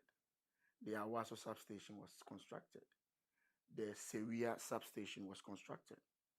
The Tafu BSP port switching substation was constructed. The Obuase BSP substation was constructed. These are projects that help to stabilize the system. And I'm sure some of the benefits we are seeing today is as a result of these achievements in the previous government. If you are selling power 16 cents kilowatts per hour, and at the end of the day, a few people, about 70% of the population, are the one paying for the whole 100% production, which is not the best way to go. So we've been hammering on them to try much as possible to bring these tariffs down. The previous government had initiated several policies, several projects that sought to deal with sanitation issues. Significant improvement have been made at the time we left government when it comes to sanitation, such as the IRECOP project, which Zoom Lion had undertaken in the previous government, and other sanitation contracts led by or spearheaded by Zoom Lion. The government at the time we left had achieved significant milestone in arresting critical sanitation issues. However, when this government took over, we realized that they have relaxed. The IRECOP operators have threatened to shut down. Issues such as open defecation. Government had rolled out several projects to arrest open defecation. The government was very relaxed in zooming in to arrest these issues. You can count the number of times we have had to sanction the minister responsible for water resources and the sanitation in the house to ask him critical questions when it comes to defecation, flooding, and the rest of them. Majority of the 9th Parliament will never win the vote, but we can win the argument. Parliamentary oversight in the conduct of the foreign policy of our country is absolutely important. And therefore, you recall the agreement between Ghana and the United States vis-a-vis the deportation of immigrants to our country, Ghana's position on many issues such as the Israeli conflict, Venezuelan issue, and all of that. You've heard and seen the minority being very articulate on the floor and being very engaged at the Committee on Foreign Affairs. And that, I believe, over the past year has been spectacular. Thank you for the opportunity to speak on a matter of deep national grief. I strongly believe that there's the need for us to look at those gaps. I don't see why somebody will pay his dues and the authority mandated not doing their work, and you put them as part of the group that you want to sanction. Why will you do that? When exactly was the original equipment manufacturer repair completed? Provide a timeline for establishing passport offices in the remaining 6 regions. LTGs 1, 4, and 8. We've been very much on top of holding the government accountable when it comes to human rights. We've made it very clear to the citizenry that the government is weaponizing state institutions. Look at bail conditions, look at the number of press conferences that we have had, the demonstrations that we had when the Chief Justice fundamental human right, the right to work was being trampled upon. So we have really held the government very accountable on fundamental human rights that have been abused, bail conditions that are outrageous. Are being gagged in this house, not to ask questions. That is completely unfair. I would want some assurance from Minister as to what timelines we should expect these 2 contractors back on site. Yes. The city could be used to support expansion of smallholders irrigation scheme. We should take certain steps to cure that. Can you give us some timelines the payment will be done? And what resources have been allocated for its operationalization? In Ghana here, our oil production is declining. Go to Big Push. Well, how are you going to fund Akuko Kitingiti? They say go to Big Push. The green minerals of the country should not be exploited based on the existing mining laws and policies. I think we've been up in our game very well, very much so. If you look at the Galamsey issues currently, if not for the effort that we are putting in, I believe sincerely that this country would not have had any forest cover or any natural resource in terms of river bodies that we do have. Because the concentration of this government has been on the export of gold in its raw form from the small-scale mining activities to shore up the economy. And that is all that they intend doing. The president told us directly that there are about 4 million people engaged in Galamsey, and that is what they are using to hold on to the exchange rate that we have in our country. In the area of lithium, in our time, we were so much concerned about how we manage and govern our natural resources to the extent that we were even able to negotiate far and above the standard rates that we usually did have. Those were the days of the past. Even if you look at lithium, we were able to manage well and negotiate for royalties way over and above the 5% that we used to have at 10%, increase our freehold interest, carried interest to about 13%. At the end of the day, what did we have with the NDC? They managed to bring us back to a 5%, reduce almost all the achievements that we made in that sector. To understand that they brought us a contract in Parliament that was almost a knockdown for the company that was coming to take over. Nowhere is a sentence mention made of the DRIP initiative. Mr. Speaker, if you also look at the budget that was made for the foundation, GMPC Foundation, I believe that it is still inadequate. If you look at the budget of 2025 and 2026, there's virtually nothing for science and innovation. There's nothing for technological advancement. And look, in the world that we live in now, if you don't innovate, you obviously will perish. And so as a caucus, we continue to push the government. We want to make more budgetary allocation in innovation, science and technology. And of course, we've also pushed them to do better, especially when it comes to the fight against Galamsey, buying from these illegal mining operators. And as a result of that, the government seems to be getting a lot of credit for the stability of the city. He had gone to the market. I think he should have taken national security operatives with him. When should the people of Ghana expect our president to be back in Ghana? For 8 years when we were in office, we did recruitment from the Ghana Armed Forces, the police, immigration, fire service, and all the security agencies. Did you ever hear stampede? Did you ever hear people crowded at one place and some sadly passing as a result of incompetence, tactical and operational plans? No, but it's just in 1 year. Their very first recruitment, people had to die. Very unfortunate. But you see, we, the mighty minority led by Honorable Afenyo Markin, we have a very responsible posture. So even though they failed in their recruitment exercise, we supported them to be able to review, and we helped them to structure it right. And then the process recommenced. And that is how come they were able to get it right, and so far we are monitoring.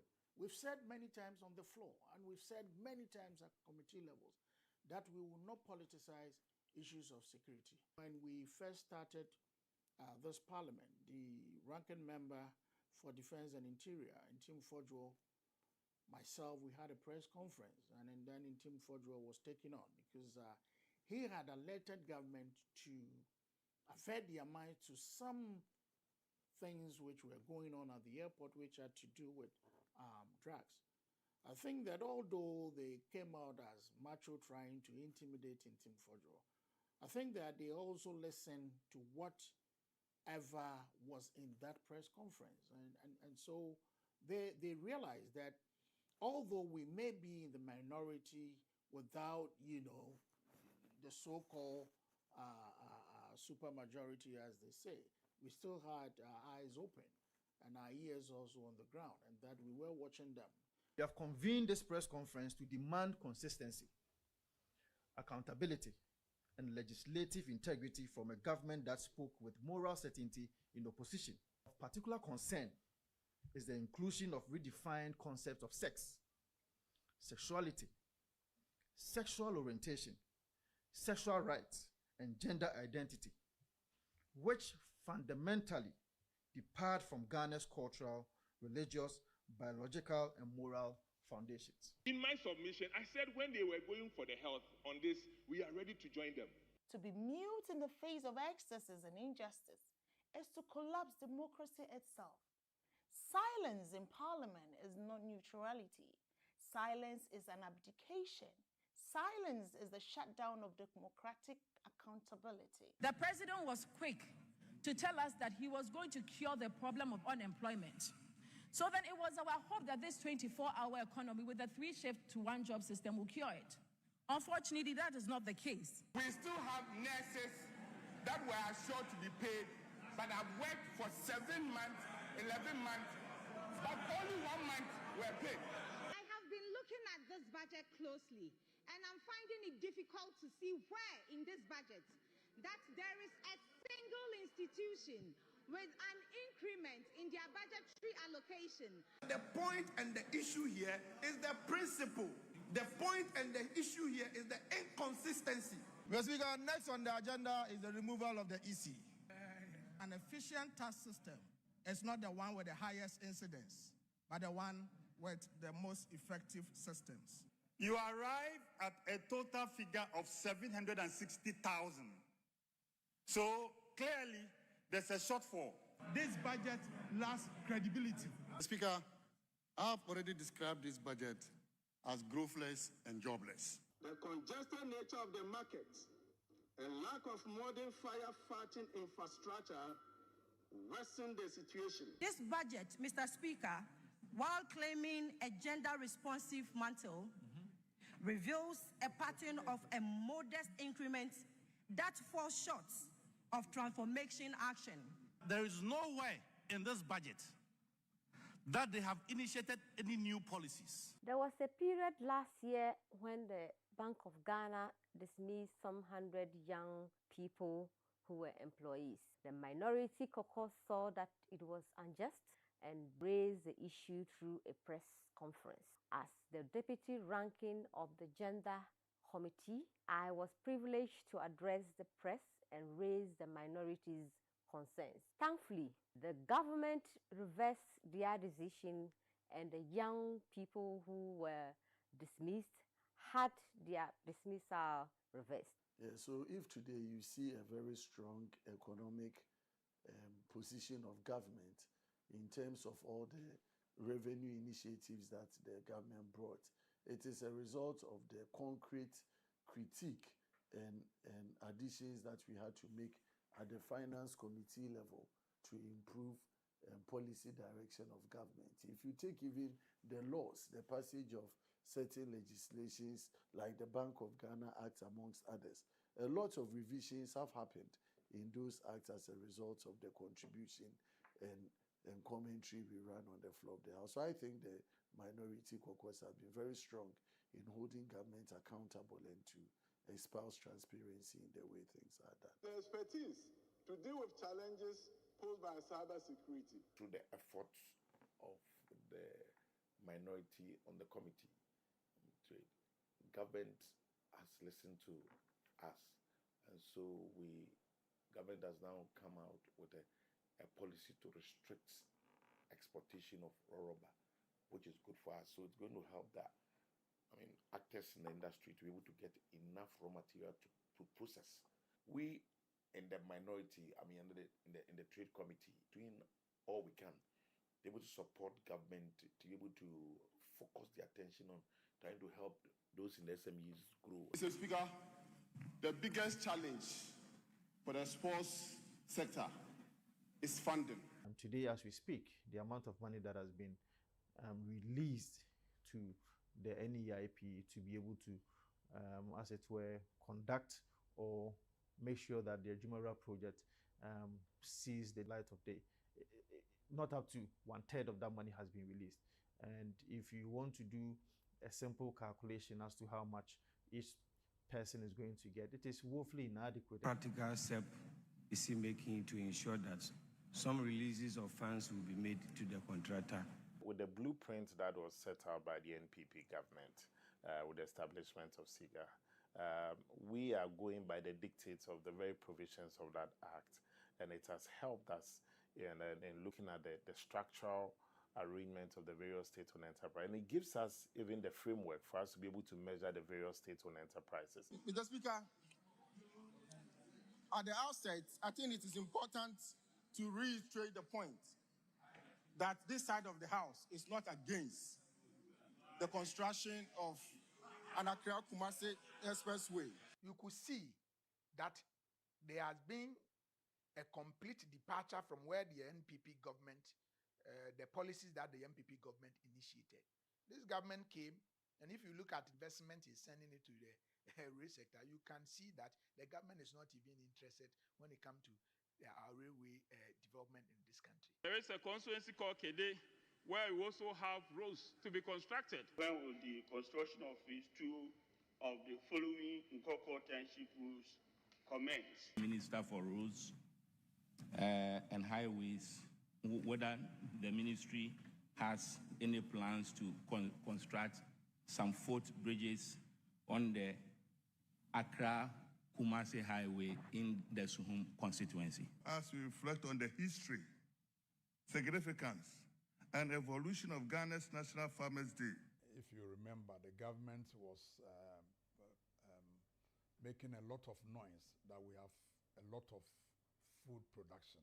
In fact, there were glut of food, maize, cassava, rice, tomato, onion, and things like that.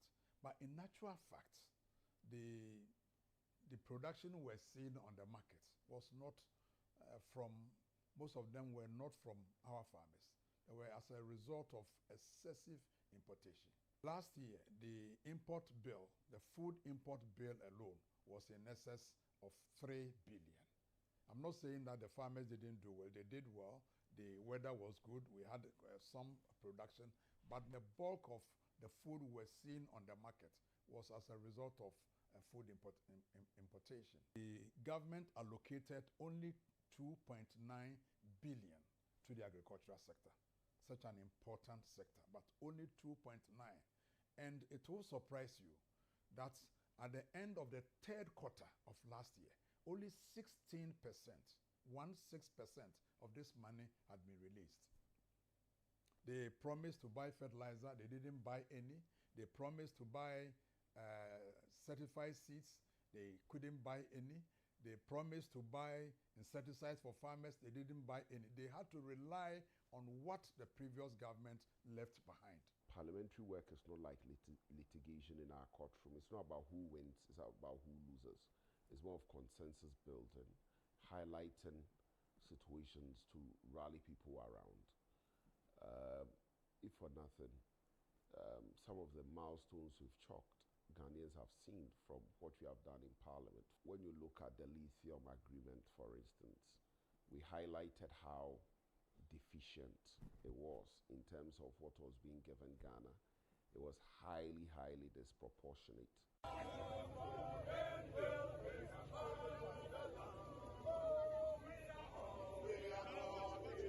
After the primaries, we need each other to build or stand up to the government at any point in time. So it's important that we hold ourselves in check, we discipline ourselves, and ensure that we always remember that if we are doing anything or engaging in anything that will cause us in the future, we should know that it will not help. Should stay united, and I think that if we do, the sky will be the limit. I just want to encourage my colleagues that they have done a very good work. We are very happy the kind of debate they put in. Anytime we are debating the budget, we are debating the State of the Nation address, we are debating motions on the floor of Parliament, they show quality. I believe that beyond 31st January 2026, the NPP has to prevail. The NPP must prevail. I'm very inspired by the J.H. Mensah-led minority in the second parliament of our country. J.H. Mensah in 1997 led a minority of 61, and the country heard them loud and clear. And that is the same posture I have adopted from day one. that we will not allow our numbers to deter us, but the substance we bring on board is what would inspire us to deliver on our mandate. So, my dear colleagues, let's remain focused. Let's remain united. We've done it in year 1. Let's carry the same energy into year 2 as Parliament resumes. The new flag bearer that will be elected, we all rally behind that flag bearer, work with him, and deliver for the party. The people out there, our party foot soldiers, look up to us as the only formidable group within the party to help deliver victory. If we fail in that, we would have failed a nation.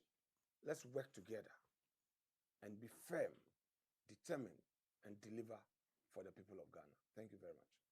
We shall win to save Ghana.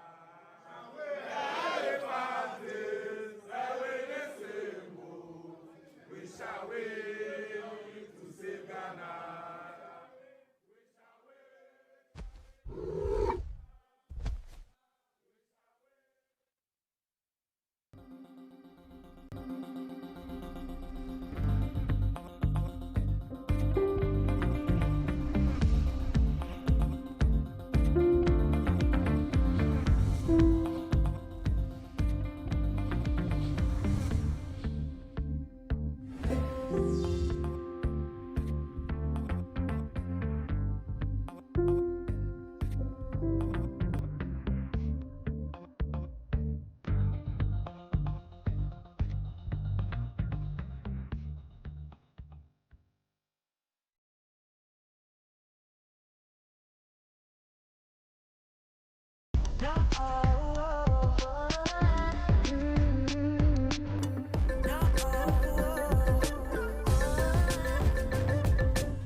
As individuals, we can do a lot to protect our planet.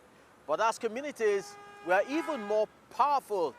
It's not always easy in today's world to find community, but it starts with connecting, listening, and participating. Welcome to Eco Africa. I'm Chris Alems, coming to you from Lagos, Nigeria, and I'm joined by my co-host, Malama Mukonde in Lusaka, Zambia. A warm welcome from me too. Let's take a look at what's coming up today. A West African cotton crop is helping revive a traditional craft in Senegal. The Bee Run, creating a buzz in Kampala, Uganda. How citizen science is helping improve air quality in Lagos. Here on Eco Africa, we know how important it is to include everyone in the conversation about climate change and environmental challenges. But these days, television doesn't always reach the people the way it used to. More and more often, people are choosing on-demand digital platforms. Now, these can offer storytellers the freedom to dig deeper, give locals more of a voice, connect more directly with followers, and build a community. In this Nairobi studio, change is in the air. Abigail Kima is hosting the podcast Halihewa, which means climate in Swahili. Since 2022, Abigail has hosted voices from 20 African countries, connecting scientists, farmers, and environmental activists through one message: Africa must tell its own story. She got the idea after visiting a global climate conference in Scotland. It felt like a very disconnected space from the realities of African communities, Kenya, for example, that are grappling with impacts of climate change. And so I really wanted to bridge that information gap between a very elitist space and communities who deal with impacts of climate change on a daily basis. For today's guest, climate advocate Kaluki Paul Mutuko, the stories on Abigail's show resonate deeply. Abigail is using the platform to break down hard jargons into simplified climate messaging that can reach many different people, especially in the community. And so to me, I found myself watching this program to also relate with the communities and understand climate change from a local perspective. Kaluki is an environmentalist who leads campaigns to protect and restore important natural habitats. One of his projects, Inuka, was in the Ondiri wetlands west of Nairobi. Ondiri is a very important wetland, and it's faced a lot of serious chaos, destruction, forest fires, people encroaching into it, greenhouses that are really contributing to its dwindling. So we funded them to really see how they can, create awareness programs and trainings and allowing people to see the importance of that ecosystem. I know Inuka really did quite a bit in Ondiri, and I got to witness that.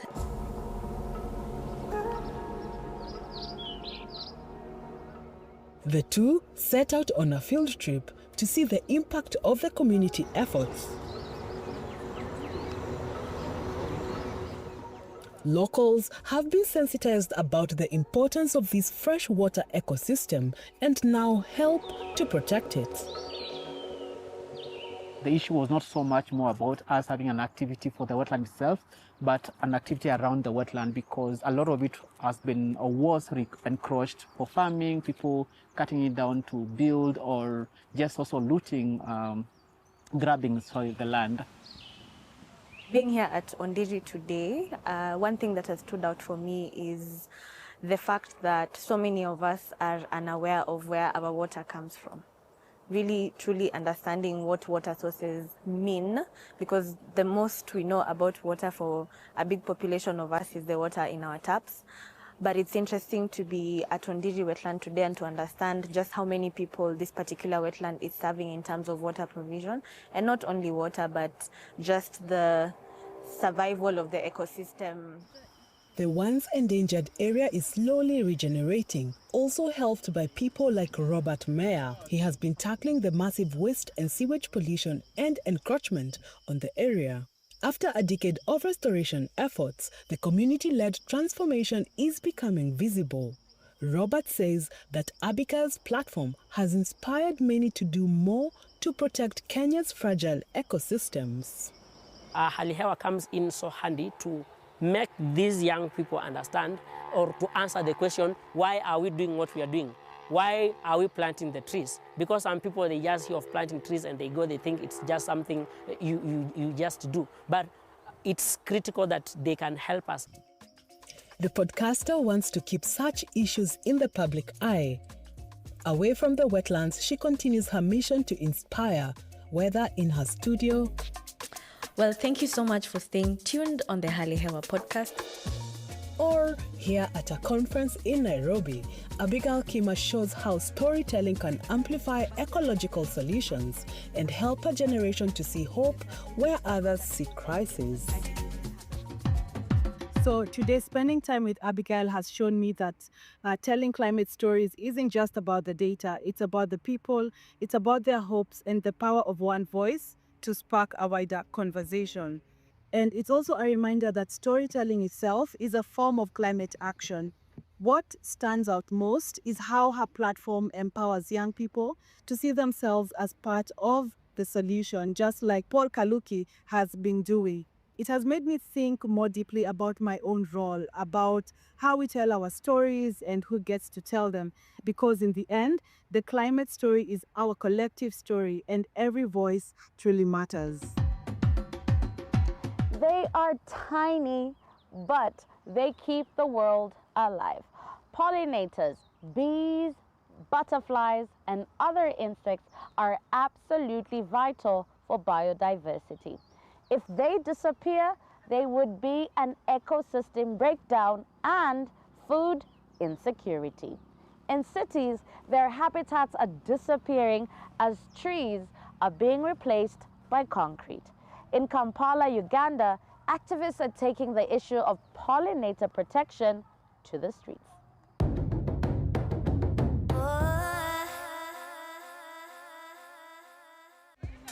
These runners in Kampala are not running from bees, they are running for them. This is the first edition of the Kampala Bee Run, a 5-kilometer race that wants to raise awareness for the importance of pollinators like bees and butterflies.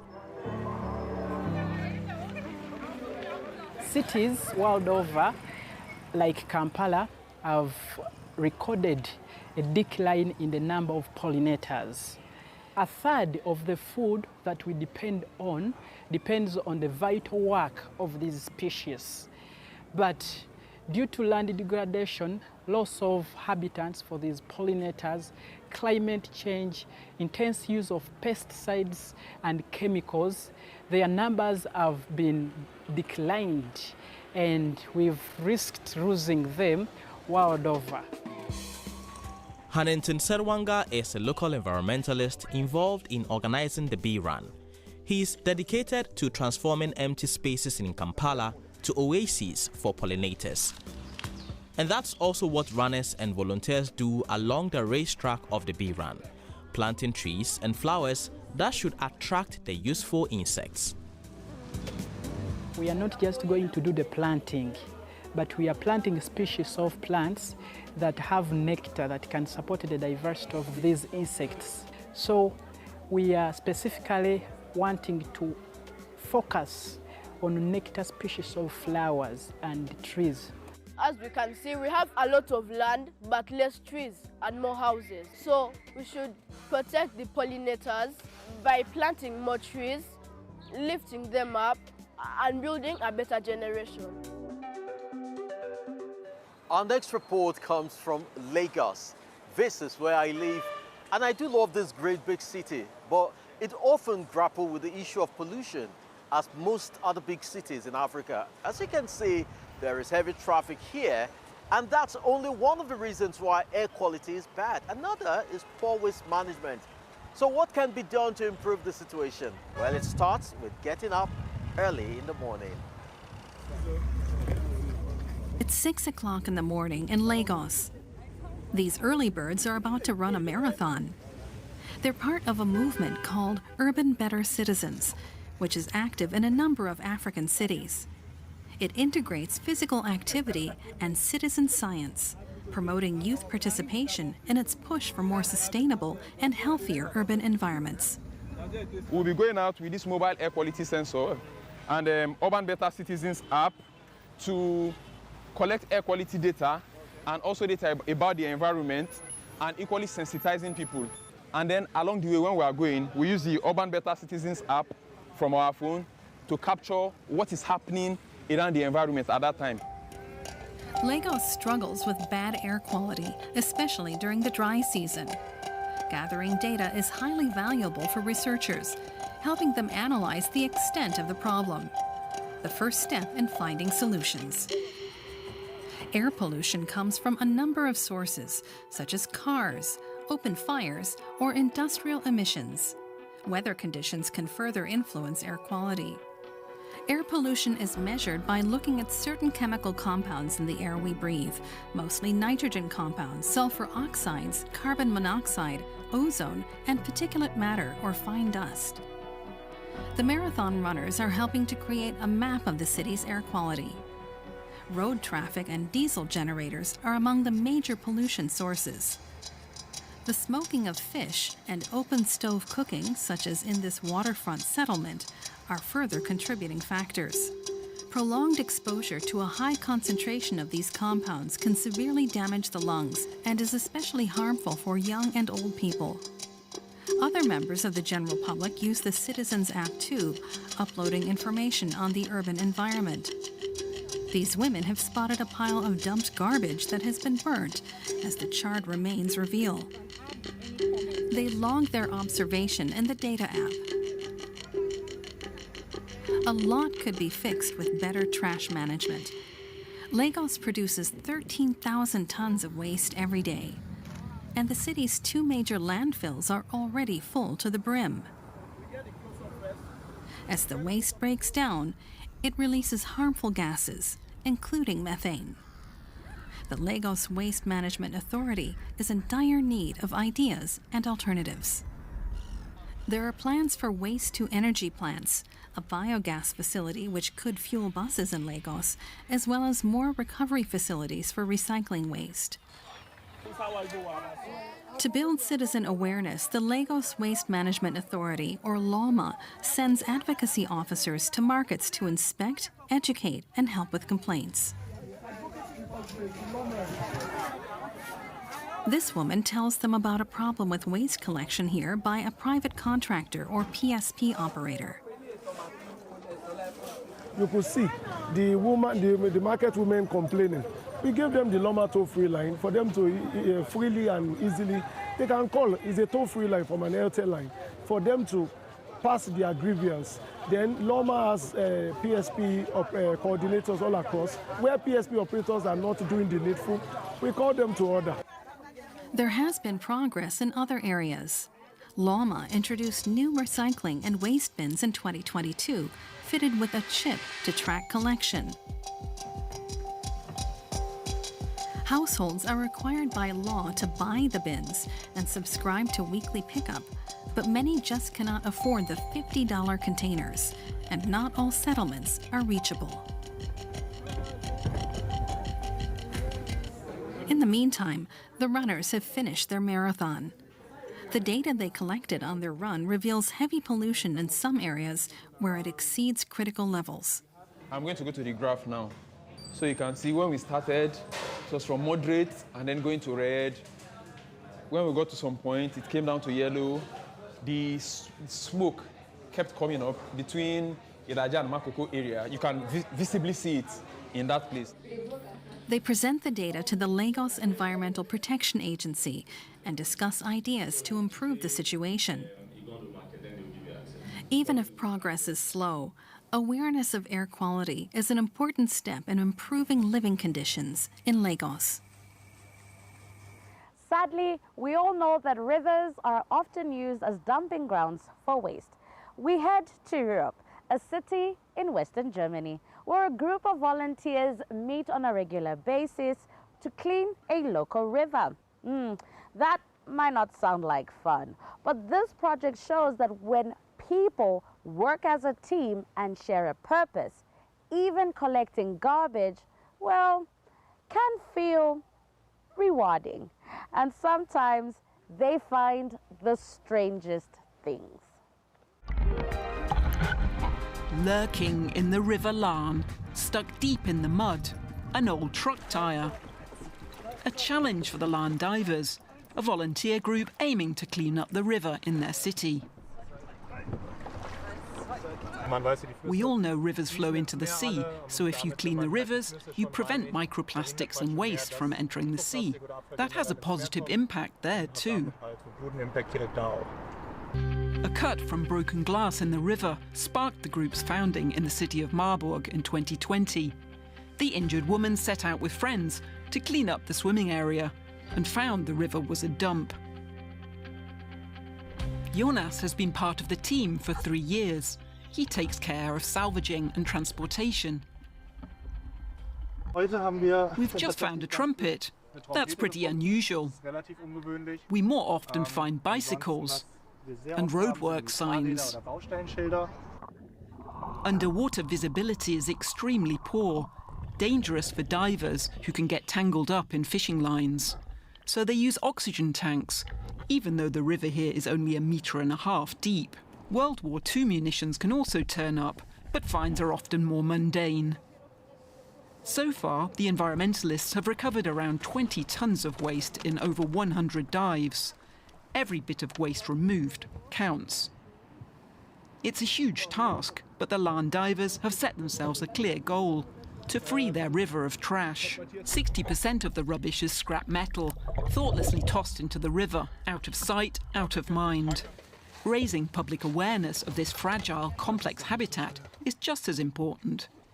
Here's a European crayfish. Like many of her fellow divers, Annika is training to be a biologist.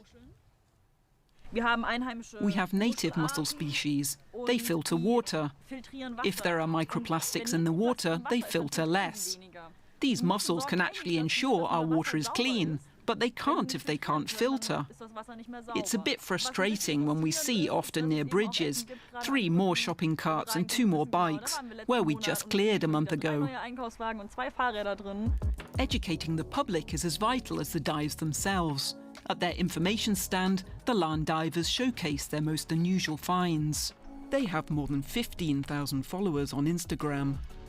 Well-known green influencers like marine biologist Robert Mark Lehmann also support their cause. Herzlich willkommen zu einem neuen Video. The group runs entirely on donations. In 2023, they won the Planet Hero Award and €110,000 in prize money. It came just in time, as diving and gear are costly. The Iran-born artist Ezan is also an integral part of the team. He's going to create a sculpture from the trash. First of all, it's about visualization. For example, 2 tons of rubbish means nothing. But when you see an image made from 2 tons of rubbish, you realize just how much it is. This time, Ezan is going to try his hand at recreating one of Marburg's landmarks, the Kaiser Wilhelm Tower. Over the course of the day, he pieces together a 12-metre-long mosaic from the mud-smeared objects, a striking reminder of our throwaway culture. But the artwork too is short-lived. The very next morning, the scrap ends up at the local recycling centre. Cotton is a natural fiber that is grown across the African continent, but it's not very sustainable. It needs a lot of water to grow. In a remote part of Senegal, around 200 women have joined forces to revive a local cotton-like crop that requires very little water. For centuries, it was used for making fabric, but the 20th century saw a decline in the use of traditional crops. Now, though, hand-woven cloths are making a comeback. The spirit that protects the house. That's the name of this crocheted sculpture that exhibited at the Dakar Art Biennale in late 2024. It's the work of artist Fatim Soumaré and women from 5 Senegalese villages.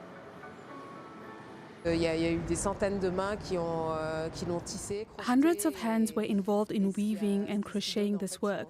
That is what gives it its scale and impact. The idea is that visitors can step under the installation to engage in a dialogue with the space and with the installation.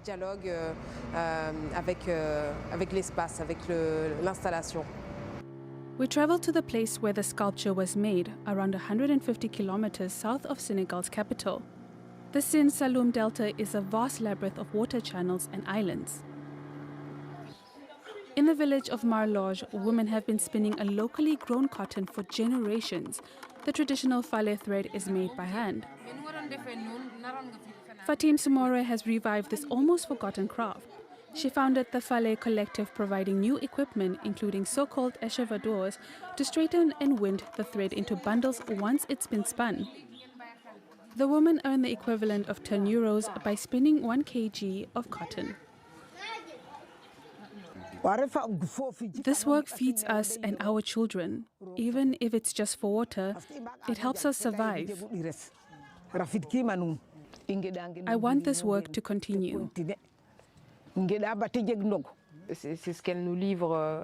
This is the end product that we receive in the workshop when we go to the village to collect these materials.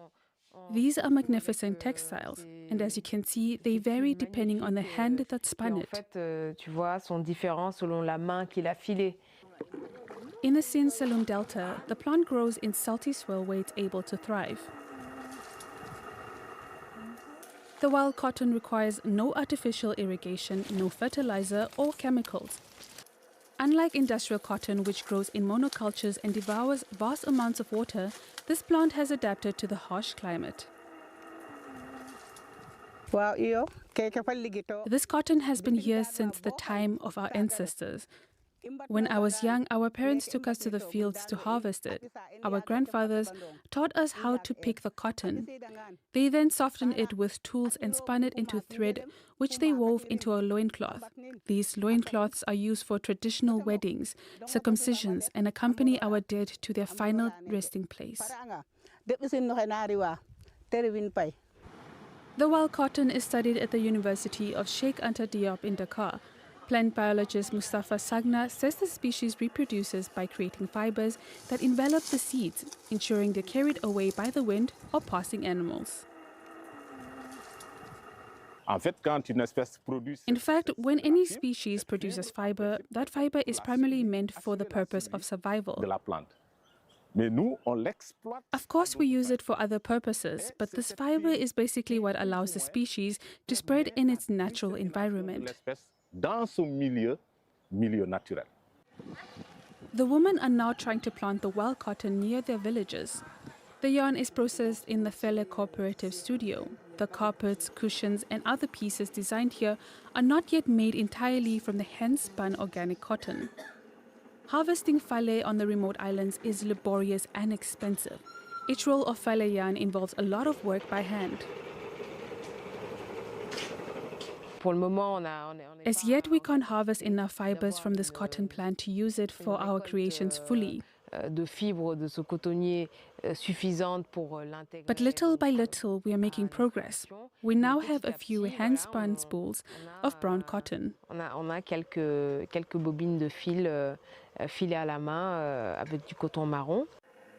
The wild cotton offers another advantage. It makes the soil more fertile.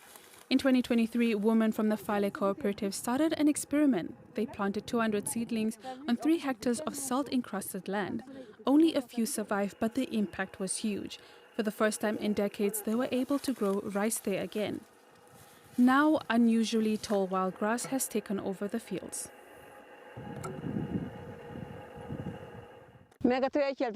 This was a deserted area with very salty soil.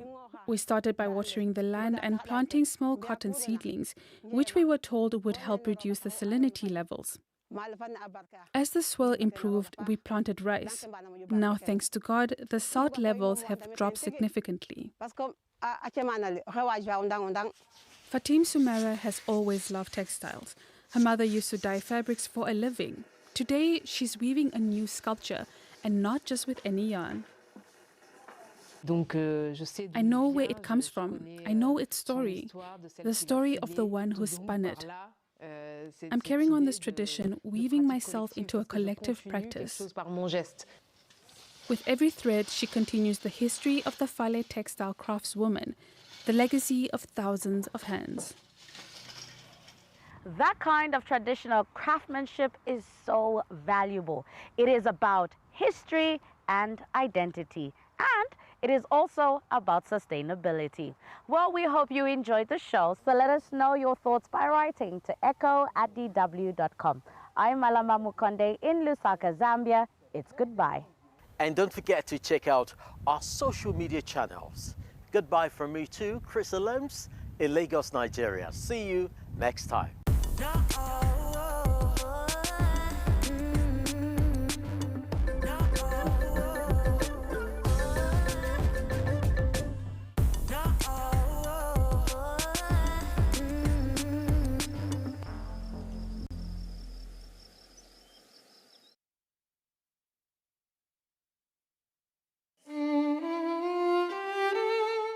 What remains of them today?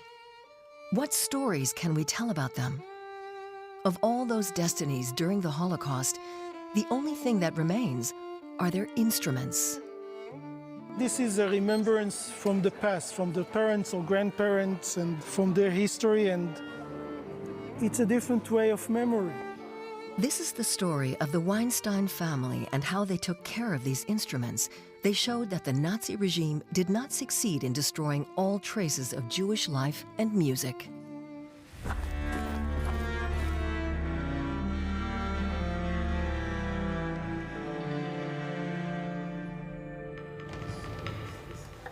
Getting these instruments to sing again was no easy task. Many were not played for decades. Musicians from the Rundfunk Sinfonie Orchestra Berlin are rehearsing with instruments that once belonged to Jewish musicians. They come from the collection of the Weinstein family. Avshalom Weinstein is the custodian. All the instruments which are going to be played are from the collections of Violins of Hope. Some of these instruments were in concentration camps, ghettos, or belong to Jewish people and also to non-Jewish people who survived the war, and some of them unfortunately didn't. And it's going to be the first time that so many of the instruments from the collection are going to be played on one stage. Avshalom Weinstein has brought 55 instruments to Berlin, most of them violins. instruments that he and his family gathered together over decades. His wife will also play one of the violins. It's always very sad, but also very combining feeling for me. Like, it makes me feel I'm a part of the family as well, in another way.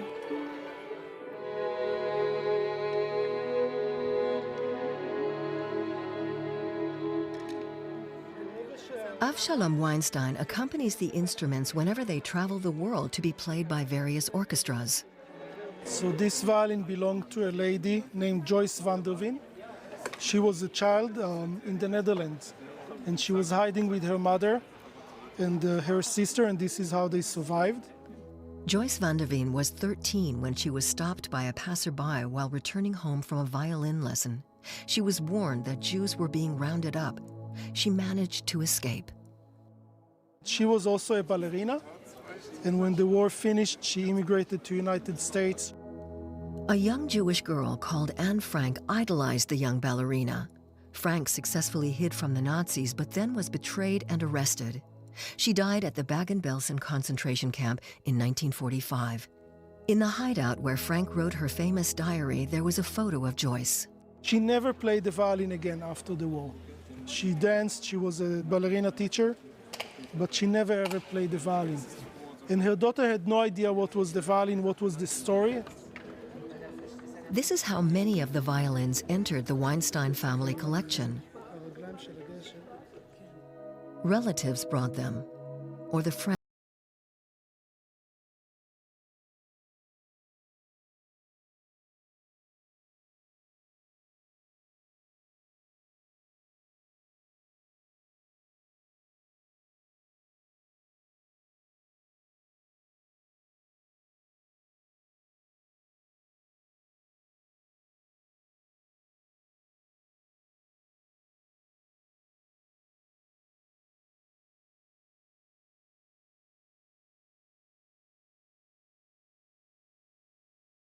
This is kind of a klezmer violin. These are very simple instruments which were made around 1900.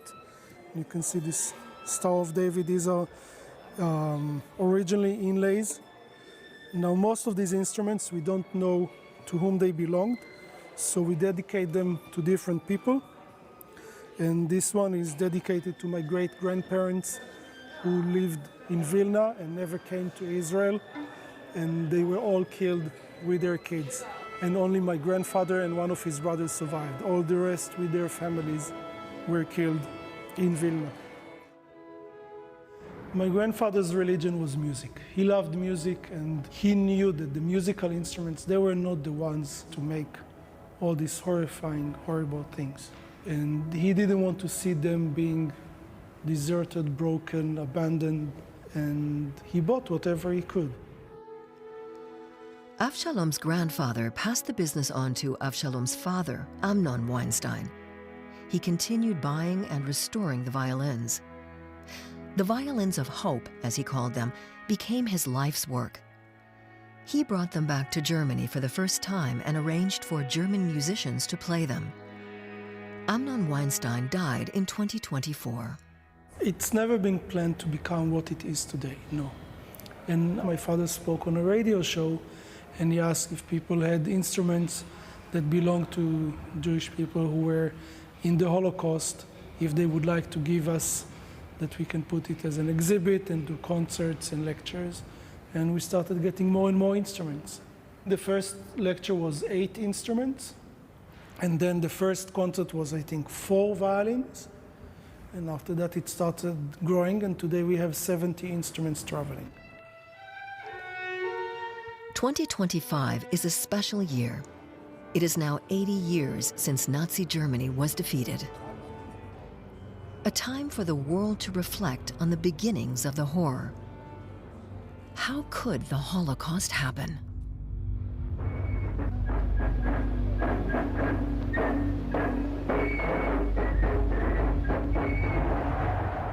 In 1933, the Nazis seized power in Germany. The appointment of Adolf Hitler as German Chancellor marked the end of parliamentary democracy. In a very short time, everything changed.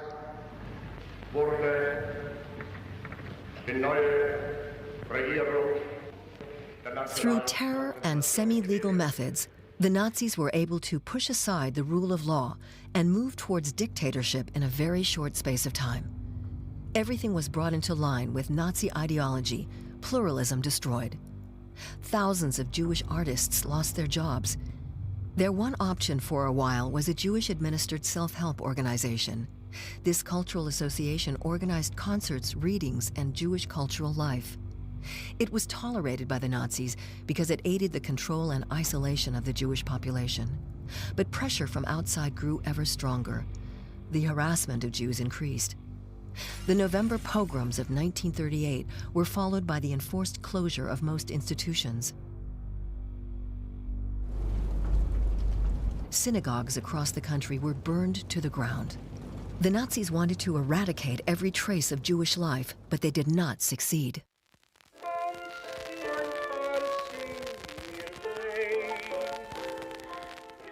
A German documentary from 2024 shows how the old songs are being sung again.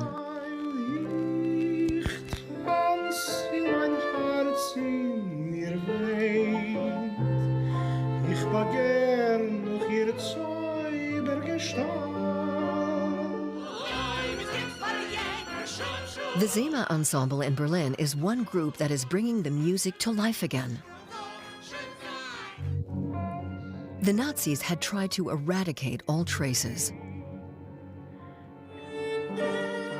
Descendants of Holocaust survivors around the world are now ensuring that the music is performed once again. Israeli composer Amit Vaina has been touring his program Music in Times of Tragedy internationally for 13 years.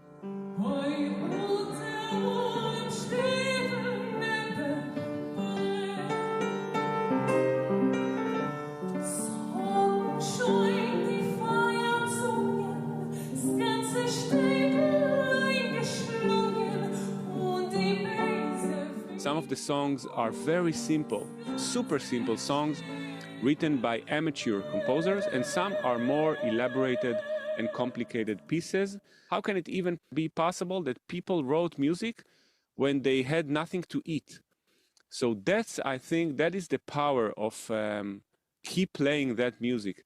And I think it's relevant during our times as well, to let people understand, I'm a musician myself, and to let people understand that to me, music is something that is more relevant during times of violence. It doesn't become less relevant. It's becoming more relevant because it gives people something to live for, it gives them meaning, it gives them hope. Music and musical education were considered of great importance to many Jews in Germany and were an important part of their cultural identity. Many Jewish citizens were part of the educated elite.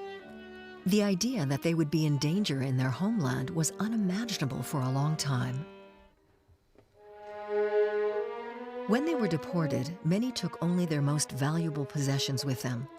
Violins were light. Larger instruments were too cumbersome.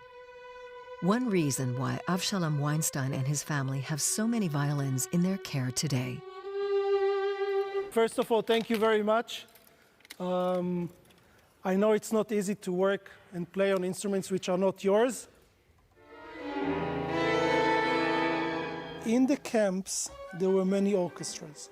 Because the Nazis wanted to have music, musicians, sometimes they had, let's say, easier works, maybe one more piece of bread, maybe a little bit better coat, and this could have meant survival.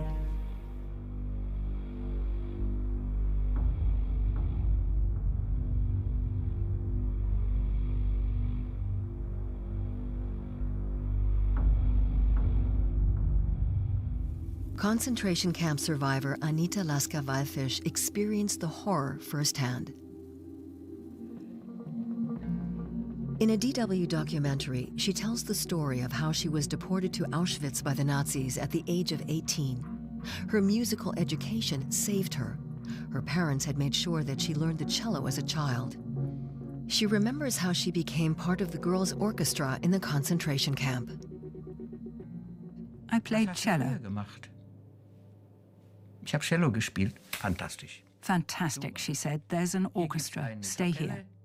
I was naked, with a toothbrush. That was a great kindness. She'd put a toothbrush in my hand and said, stay here and wait. She fetched the orchestra director, Alma Rosé. Und hat die Kapellmeisterin von dieser Kapelle geholt. Und das war die Alma Rosé. Was schwer begeistert. She was thrilled. Finally, she had a cello for the orchestra. There'd been a cellist, but she had died. I'd arrived just at the right moment. Wir waren ungefähr 40. We had about 40 instruments. Several violins, mandolins, one guitar, recorders, a cello. We were mostly children, amateurs. You can't imagine what it was like. It wasn't an orchestra. Es war kein Orchester. And Alma, don't ask me how, she managed to make something out of it that was acceptable. If we'd been so terrible that it was unbearable, that would have been the end of us. Ja, was wäre unser Ende gewesen? There were orchestras in almost all concentration camps. In Auschwitz, it's believed there were at least 6. The Nazis were cruel. They had them play marches and even had them play music on the selection ramp. In the Lemberg-Janowska forced labor camp in German-occupied Poland, these musicians were killed in 1943. They were shot by their SS guards while they were playing music. In total, the Nazis murdered more than 6 million Jews in the Holocaust.